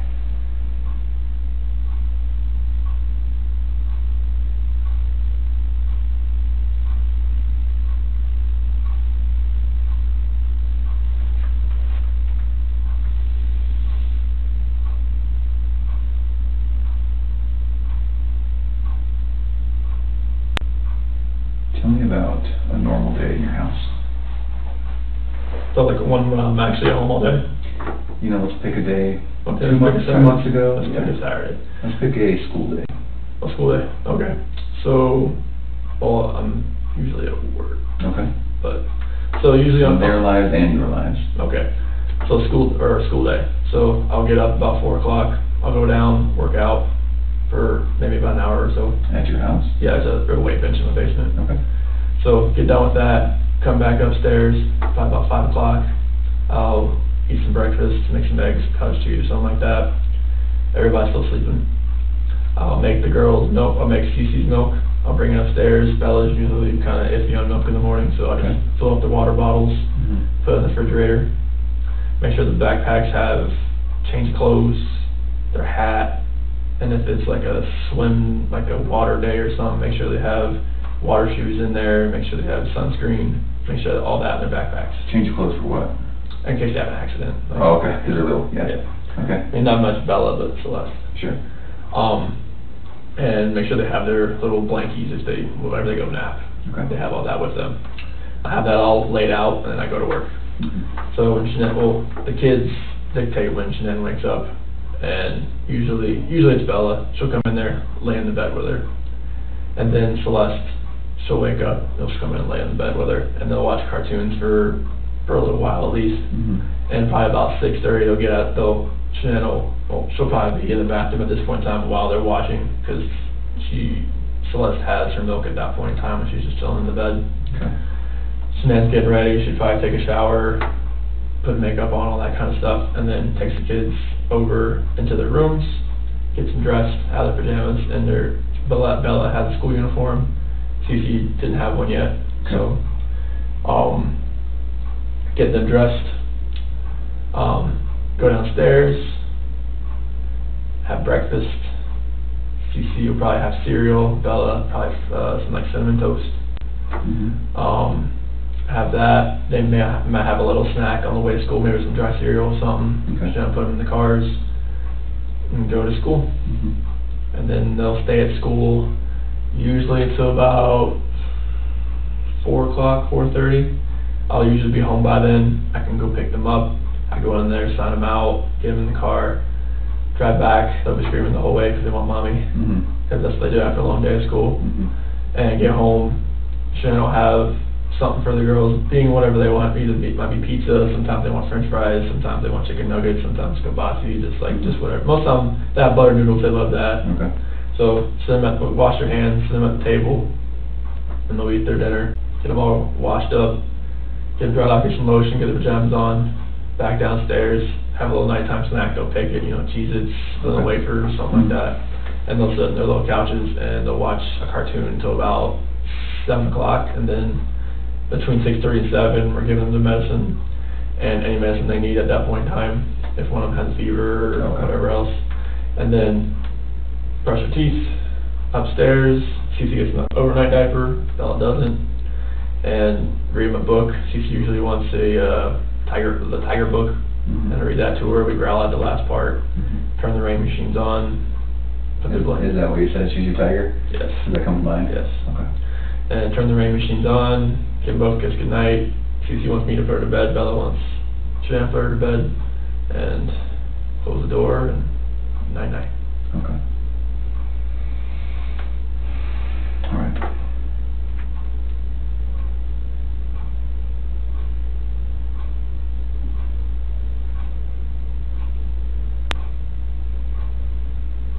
Can we talk a little bit about the morning that they disappeared? Mm-hmm. We already talked about 4 o'clock alarm, prepped until 4:15. Correct me if I'm wrong. 4:15, this challenging talk starts. You leave somewhere around 5:30ish, 5:20 something, 5:27. And then what was your day like? So I went out to locations. Where's that? The oil locations. Oh, locations. Okay. Yeah, yeah. So I worked out on those old locations until 12:10. That's when I got the doorbell visitor notification. What do you do out there? What do you do at work? I'll operate the oil and gas locations we have running. Oh, okay. Yeah, like either maintenance or just like inspections or like trying to get them running again type of thing. And are you the guy with the wrench or are you the boss? I'm one of the field coordinators. Okay. So like the area we have is like it's really big. So like I have me and 2 other guys are field coordinators. Then we have 2 rovers, which they like go around to the area and they help other operators. And we have 6 route operators. Okay. So the field coordinators, we kind of get everybody like, all right, this is what we're going to do today type thing, and disperse type thing. So then when you left at 5:30, which location did you go to? So the Survey 319. Which is The generally... well location. It's a well location? Yeah, we have the Survey 1029. Survey? Yeah, this is well names. Survey? Yeah. Like S-E-R-V-Y? Yeah. Okay. And then there was the 1129, and we say the 1029 most of the day. And so these are numbers I don't even understand. I know, there's like section number, well number type things. Okay. That's how they name them. Okay. So then it might be that, God forbid, 2 weeks from now, we're still looking for them. And it's going to be very important that all of this can jar your memory, right? Yeah. So I'm taking notes. So Survey what? So we have the 1129. Where'd you go first?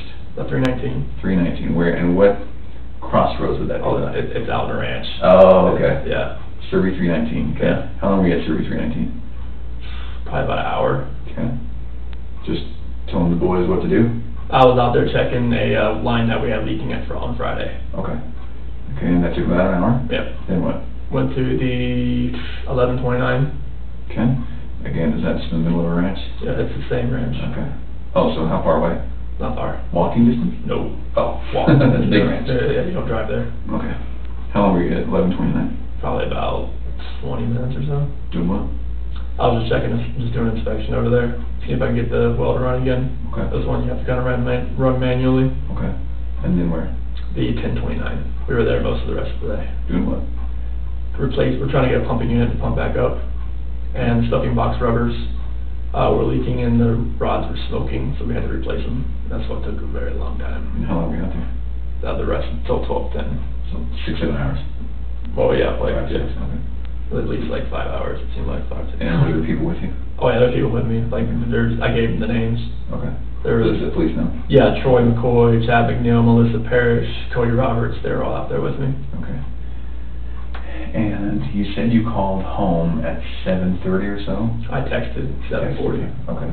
And that was something like a, where are you? Yeah, I couldn't go back that far on my phone to see when I called, but I did call her 2 or 3 times during that. And why then? Was that a better part of the day for you to text? Yeah, because like I was at that point in time, like I was actually trying to call my foreman and everything else, like just to talk to him, to tell him what I found, and it kept just like it wouldn't ring out there. What you found? What do you mean? The line that was Work-related? leaking. Okay, Yeah, okay. yeah, like we had a bypass line, back pressure line that was tied into a down come onto an oil tank, and it was leaking on the ground. Okay. But like I was not getting any phone calls through, so that's why I was texting. Okay.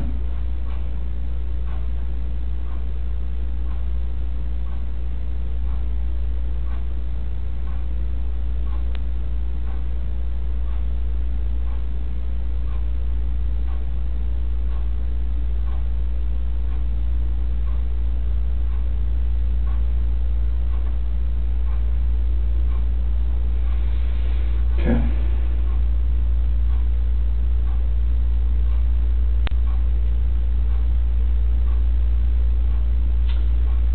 So let's have that hard conversation again. Okay.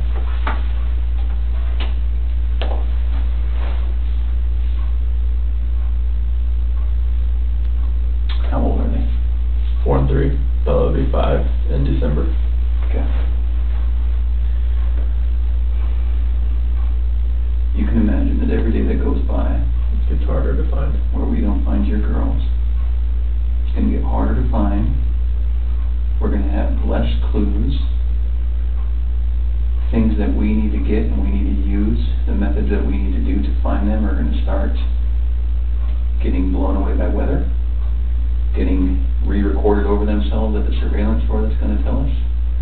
All of that is going to disappear, okay? And that's why we're going to spend so much time today, tomorrow, as in the front as we can, right? You can also imagine that every day that goes by, we're going to be looking for the man who did this, okay? And you can imagine that we're going to include you as that man. So, let's talk about that.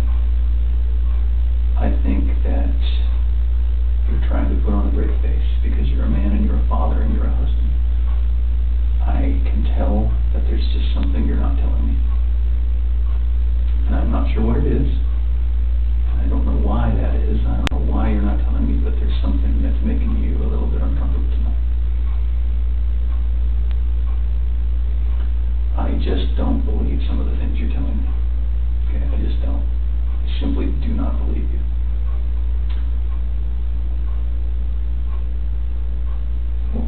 What makes you think? What have I said that makes you not believe me at all? This just doesn't make sense to me. It doesn't add up.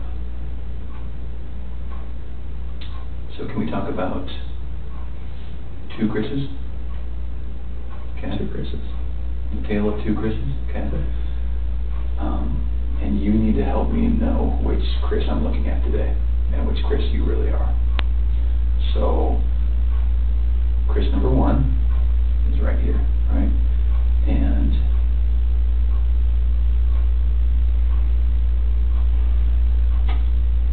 fell out of love with his wife, okay? Started wondering what it might be. He didn't have a wife to take care of and a girl to take care of.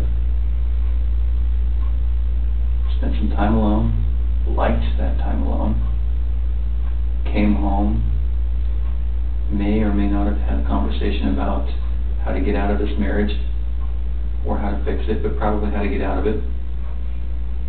Is looking at a bachelor pad in Brighton and did something terrible to his wife and kids. And that may have been an accident, and I think it was an accident. That's not the Chris you're looking at right now.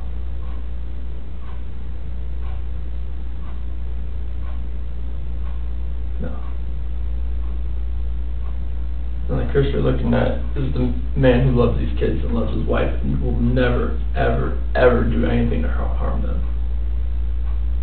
That's the Chris you're looking at right now. The Chris you're looking at right now wants these kids and his wife back at his house right now. That's the Chris you're looking at.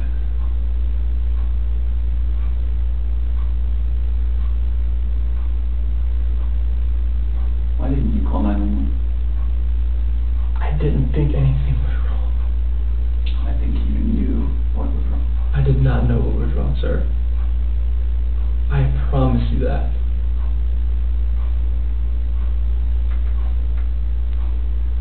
What do you think it's going to look like when someone finds out that it was not you that called 911? Everybody's going to have their own perception about what's going on here, but I know my wife. I know that sometimes she doesn't text me back. I know that happens. I've been there. It's happened multiple times throughout many days. If she's busy with work, it doesn't happen. That's why it didn't register for me that day. We're back to a tale of 2 Chris's, Chris. Okay. There's a Chris who cares. I care. I promise. Tell me about the call to your daycare. to the Primrose. I called them to see if the girls were there. He said they weren't there. Okay. I told them since they weren't there, just put them back on the waiting list. That's not what you told me. I told them that we were going to sell the house. Or we could put it on the market, or probably won't be in the area anymore. That's two different things, Chris. Well, I wanted them to be back put them on the waiting list since they weren't there. Why weren't they there? I don't know. Where were they going to go? They went to Shanann took them to a friend's house. Why wouldn't they go to daycare? I am not sure. Honestly, sir, I am not sure.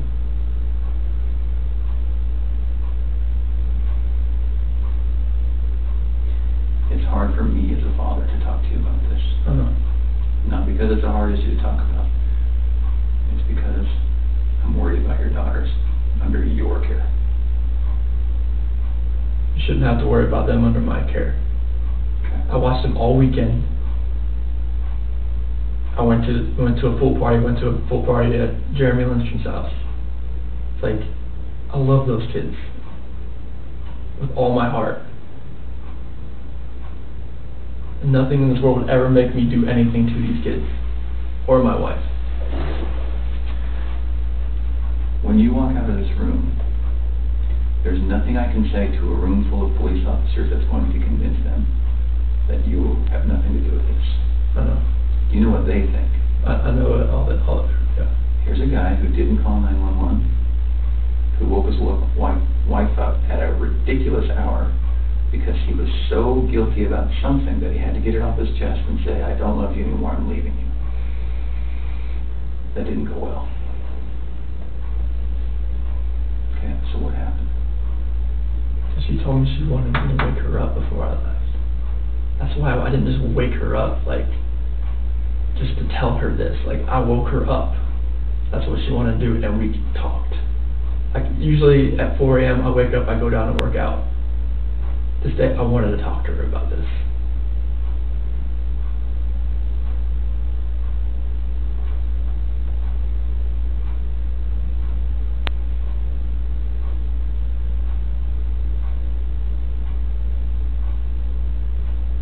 I love these girls. I love these girls so much. And this picture right here, Celeste and Bella, those are my life. I helped make those kids. There's nothing in my life that means more to me than these kids. Nothing.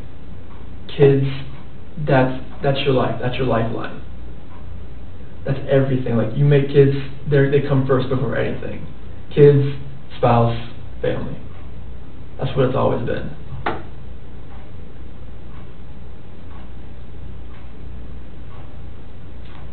Nothing you've told me tonight makes sense.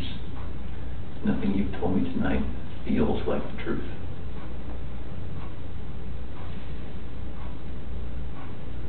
Can we start over? Sure.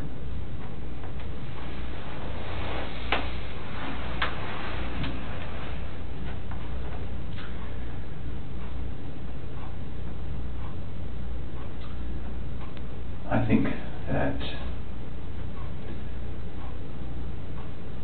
there's something that happened that got maybe a little bit out of control. There was no fight. There was nothing physical. It was a conversation. We didn't raise our voice. Nothing.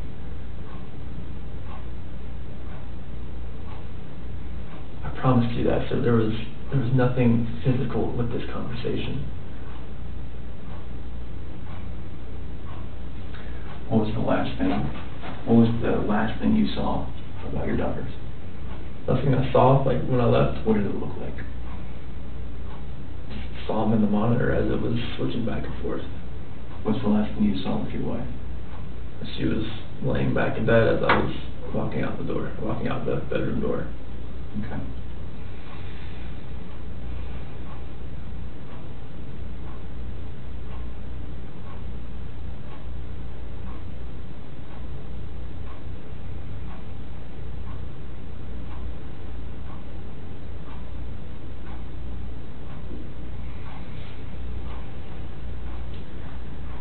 When we find the guy who took him, what do you think we should do? Honestly, like, they're gonna come home safe, correct? When you find the guy. When we find the guy, they're gonna come home. Life in prison would be that's what I would think with 2 kids that are involved. What if he hurt them?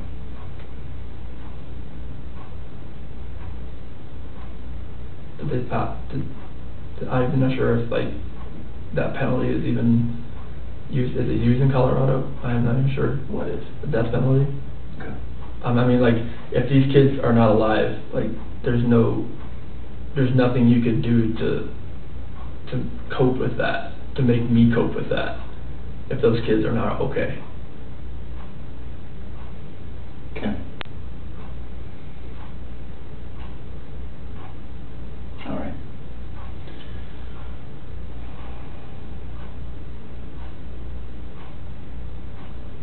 What was your plan after you guys separated? Try to get an apartment. Yeah. Nearby? Oh, we'd just go our separate ways. Like, I would probably get an apartment. She would try to sell the house first, of course, before we could do anything with that. And hopefully, like, try to get an apartment somewhat close. Okay. So that, like, it's a 50-50 thing, like, because I was going to go on an 8 and 6 schedule in September. Okay. And then I would have 6 days off, and it would be perfect to, you know, I would have kids for half, and she'd have half, and that would work. All right. Tonight's been pretty intense, I can imagine. How are you feeling? I've slept like 2 hours last night, so I'm like running on empty right now. But I know, I can see it. So why don't I do this? I'm sure you don't mind if we take a break for the night. And I'm sure that you are feeling some of the pressure from me. Okay? You're doing your job. I wouldn't be doing my job if I didn't grill you a little bit, right? Okay. I've seen you telling 2 different guys. Like, honestly, like, I've seen like where you're smiling, and I've seen where it's different. Yeah. I can, yeah. Okay. You're doing your job though. Like, I can't fault you for anything you've asked. So can I make a commitment to you? Yes. Okay. I'm going to commit to you that we're not going to stop working until we find them. Okay. Okay. And I want to commit to you that there is going to come a time when you're going to feel this pressure from other people. I'm not the only one who thinks that there's a possibility you have something to do with this. Like another FBI agent, like, pressure, or like just like... Everyone. Okay. Everyone, Chris. Okay. Have you ever watched the news and said 2 girls and a pregnant woman go missing? Okay, if that's all you heard, what do you think the public thinks? Husband. Okay. So, I'm going to make a commitment to you. Okay. I'm going to commit to you that I'm going to be your guy. Okay. I'm going to be your guy that handles the investigation. Okay. And I'm going to be your guy that you can come to. Okay. Because I hope that you realize I'm a nice guy. Tonight we had to talk about some tough things, but I hope that you know that I did it respectfully. I think that you can see that. And so, as we go on through tonight, the hours, the days, and I hope we don't get to hours or days. I hope it's minutes, right? Until this is over. Yes. But just in case it's not, I want you to know that I wanted to be in this room tonight. I wanted to talk to you. Okay. Okay. And I hope that you want to talk to me. Okay. When you have questions, when you have concerns, I want you to call the detective that you work with, and I want you to call me. Okay? I want you to know that if you have a question, if you think we're not doing something enough or well enough, I want you to say, I gotta call Graham. I gotta call Dave. Okay. Okay? When you need to have a night to yell at somebody and maybe have a good cry, I want you to call me. Okay. Okay? I can't imagine what you're going through. I just can't. Today's been the whirlwind from, like, yesterday I thought she was just at somebody's house, and today with the drones, the police, and the news, it looked like a scene out of a movie. That's too much. It's too much for one person to handle. My dad's flying in tomorrow. Good. Okay. Check your dad, who else do you have? Nick and Amanda, Dave, Jeremy. Okay. Now, you only know me for 3 hours, but I want to be part of that team. Okay. Okay? I want to be part of the team that helps you, and I want you to be part of my team. Okay. Okay? Tonight, when you go home, one of two things is going to happen. You're going to pass out because you're so tired. Okay? And that's probably not going to be what happens. Your head's going to go race. Okay? So tonight, when you lay down and your head starts racing, there's going to be things that come to your mind. Okay? This always happens. Always. It's very natural. You're going to say, I wonder why he asked me that. Okay? You're going to say, screw him. How dare he accuse me? Okay? You're going to say, I wonder if they thought of this. Okay? And then you're going to say, I probably should have told him something, or this, or that. Okay? Those are the most common things. When those thoughts come to your head, I want you to call me. I want you to call Dave. Okay? It's fair for your mind to race, so I want you to call me. Okay? You need a lifeline. You need someone you can call. I want to be that guy. All right? And I want you to know that if I didn't accuse you a little bit, you'd probably wonder if I was good at my job. One of my buddies, he is straight with me. He was like, dude, I'll just be no veil. Like, none of this looks good. So it's like he's like, I'm not gonna accuse anybody, but like, I'm not gonna be like. He has his wife and their friends. It's like they won't talk to you right now. Yeah. I'm like, I know. So we had this Chris, right? Yeah. Okay, let's talk about the other Chris.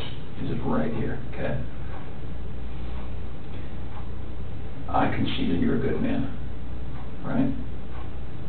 You don't have beautiful daughters with good clothing that look well fed, right?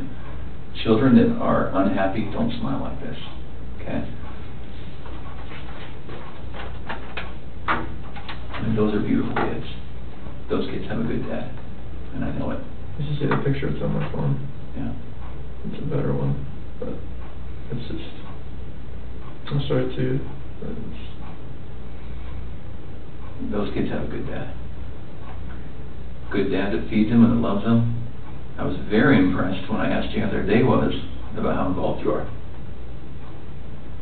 Okay. See me on the weekend. A lot of dads don't get second pairs of clothes and cook eggs and give them snacks at night. You know, a lot of men, that's woman's work, right? I like to get involved. But you're not that kind of guy. Okay. So, Chris, can you just look at me for 1 second? If there is something that happened, it's okay. It really is. Yeah. Okay. If something that happened with these girls, if there was an accident, if there's something you're afraid to tell me, it's okay. Okay. If there's something that happened with your wife, it's okay. Okay? You can always tell me. And if you want to talk 15 minutes after you leave, I'll answer the phone. If you want to talk in the middle of the morning, I'll answer the phone. Okay?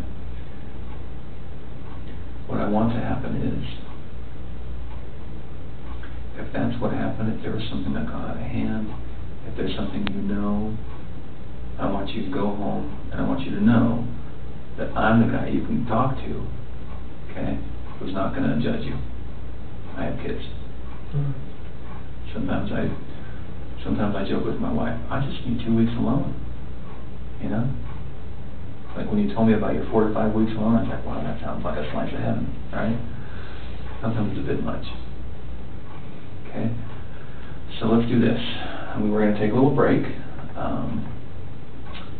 I'm going to help organize the search at your house tonight. Okay. Okay? I still want to do that. Okay. I was just going to go to my friend's house and just Okay. get out of your way. Okay. Now, Hopefully they now still listen, awake. I can't tell you that we have to do it. Okay?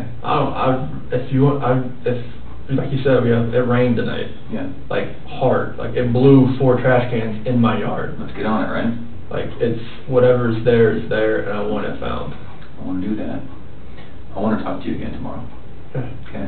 I want you to get a good night's sleep and a good breakfast and a good workout, whatever you got to do, whatever your morning routine is. My dad flies in the morning about like 8 or 9. Okay. So, What time should we plan on doing that? can I get him back home first and then come here? Of course. Okay. And listen, of course, Okay. take your time, get settled in. So what time is he flying? He should be here around 8 or 9. You're 9? Yeah. Okay. And he's flying from North Carolina. Here's what I would love to have happen. He's flying in 8 or 9. You gotta go get him. You gotta get him back. He's gonna wanna know everything. Yeah. Okay, he's your Oh, dad. Okay? He's called me like 10 times today. It's gonna take forever. And he's gonna have questions and comments and concerns, okay? I would love for you and me as a team to talk tomorrow, to do a polygraph tomorrow, and move past all of it. Okay? Move past me wondering about Chris, me about wondering which Chris I'm talking to. I want to move past it. I just want to get it behind us. Okay? And then our talks are going to be a lot more comfortable than they were tonight. So can we say that tomorrow at 11 o'clock Okay. we can do a polygraph? Here? Here. Okay? And there might be little tweaks. It might be at a different office or this. We're not going to try to rock your world too much. We know what you're going through. Okay. I want to get that done. I want to just move past it. Okay. Okay? Can we do that? Yeah. 11 o'clock? Yeah. Okay. Do you have any questions for him? No, like, I have your phone number, Yeah. so that, like, if his flight does get delayed, I can call you. Yeah, absolutely. You have Dave's, right? Yes.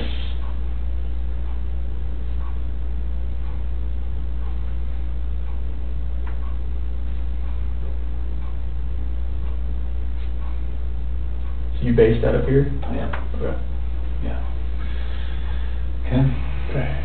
You know that's a 24-hour number, okay? Okay. Let's make that happen tomorrow. Okay. One of the things that makes us wonder about which Chris again is when you don't answer the phone. Okay? So if I call you, I get it, you're on the phone, you're with your dad, you're in the drive-through, you know, whatever it is, I get it, okay? If you go a whole day without calling me back? Oh, no, that's not gonna happen. Can we promise each other we'll answer the phone? Yeah, like, I'm not going a day, like, if I'm with my dad, or like I have other calls coming in, like, I'm getting back to you. Okay. There's no, yeah. Okay. Your dad's coming tomorrow, were you guys planning on staying here? Oh yeah, like, he's gonna stay at my house, like, Okay. that was the thing, like, I don't wanna be in that house by myself. Okay. That's why I'm staying with my friends tonight. Okay. Cause I can't be in that house again, like. Have you already packed for your friends tonight? I got it in my car. Okay. I was actually about almost there when I was calling you, I was like, Okay. yeah, I'll turn around. I'm sorry. No, you're good, I was like, I'd rather Okay. get this rolling right here, so. All right. I hope you realize I'm someone that you can call and trust, and again, I put the screws to you, but that's because I need to. I know. Okay. You did a really good job tonight. Okay. Okay. Do you have any other questions for me? No, just, Okay. we gotta find these two, and my wife. I'll show you the other picture on my phone. Okay. Let me go see. She's done with it. Yeah. Let me go see where they are with the phone. Okay. And then we're gonna, if you're gonna go to your friend's house, then we might not include you very much at the house, at your house. Yeah. Okay. I'm gonna try to leave you alone for the night, but if we get somewhere, if we can't get in the house, if we find something we gotta talk to you about tonight, and I'll have my I ring can't on. wait, yeah. I'll have my I'm ring gonna call you on. again. Okay. Okay? All right. Anything else? Just gotta find them. No? Okay. I know. I appreciate you coming in tonight. Mm-hmm. All right, give me a few minutes. I'm down your gate right now.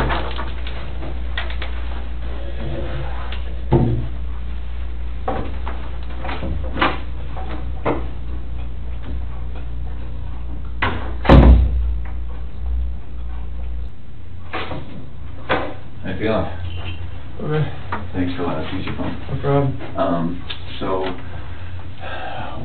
we're trying to figure this out without sending you home with a bunch of questions, right? Gotcha. We'd like to be able to tell you, this is our plan for tomorrow. So far it looks like some of the things we need to do at your house are better at night, and some of them are better in the morning. So we're going to probably split the difference and start very early in the morning.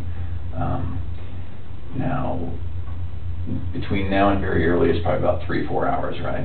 Okay. Is it possible for you to not go home during that time to your house? Okay. Can you go straight to your friend's? I'm gonna show my friends right here. Okay. And then when you go straight to your friend's house, is it okay to ask that you don't go back to your house? You just call me and give me a word. Okay. All right. Safe. Okay.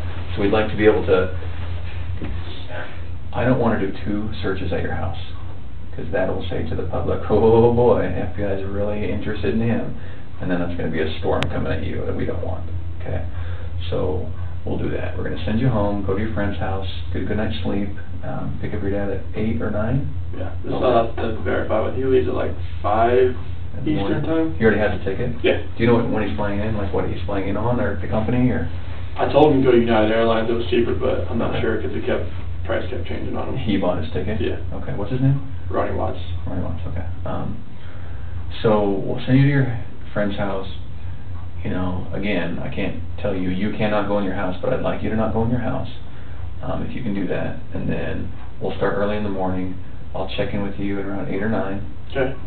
You'll probably be on your way to the airport if not already there. And then, after that, can you just come straight here? Yeah.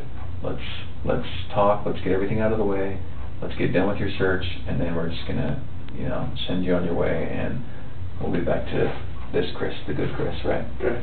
I'm sorry you have to go through all this. It's part of the process. Okay. So you guys gonna stay in my house overnight, or? I'm not sure. Okay. I'm not sure. But actually, yes. Okay. There will be someone at your house. Okay. There will be a patrol officer in the front and in the back.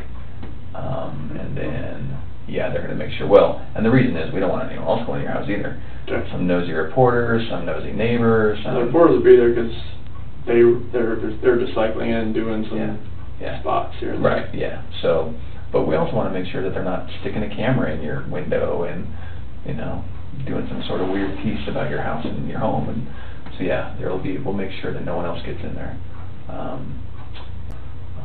And if you do need to go to your house, don't go without telling us. Oh, no, yeah. You don't want to get pig piled by a bunch of patrol officers. Does that all sound good? Is that okay? Mm-hmm. Okay. Give me 2 more minutes and then we'll walk out. Okay. Okay. Sweet. Oh, do your girls travel with headphones? They had them on the first trip there, but I hadn't seen them wear them on back. What do they look like? Like little unicorn type things. Over the ear? Yeah, they kind of slide over. Okay. Were they like colorful? They're gray and pink, I think.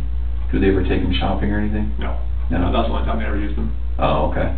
So if your wife was gonna like walk around with them, she would be holding them with headphones? No, because they just strap over and then have a little plug. Okay.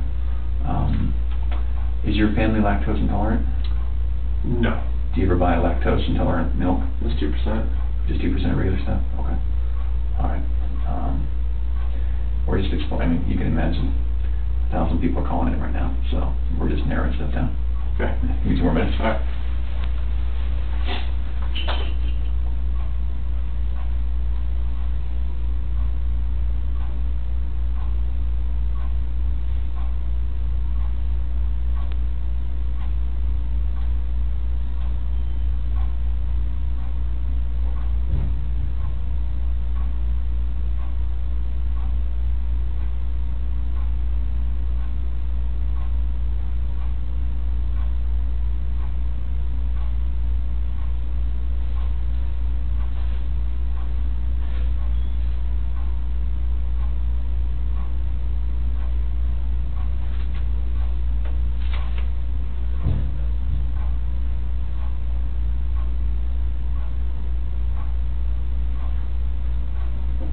Hey Chris, thanks for coming in. Yep. So I've been doing some other things while you were here. And we've had people calling in and stuff Okay. like that. So there was a sighting at Walmart. One of your kiddos, is Bella the oldest? Yes. She have long hair? Well, if you let the curls down, How long? so the curls would probably come like right here. Okay. So this is a picture from your surveillance. Can you see that? Yeah, it's just the hair color looks a little off. Yeah. I mean, look how long that braid is. Does that look right? No, that braid's too Is long. it like your wife? Hair's too long. Okay.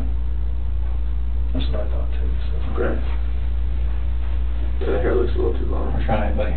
Okay. We are trying. Very angled. So. That would be CC in the back though. That was her. Yeah. That's where she would sit? Yep. Yeah. Chilling. Bella ruling the roost up there? Yes. Most comfortable something in there, yeah. Okay.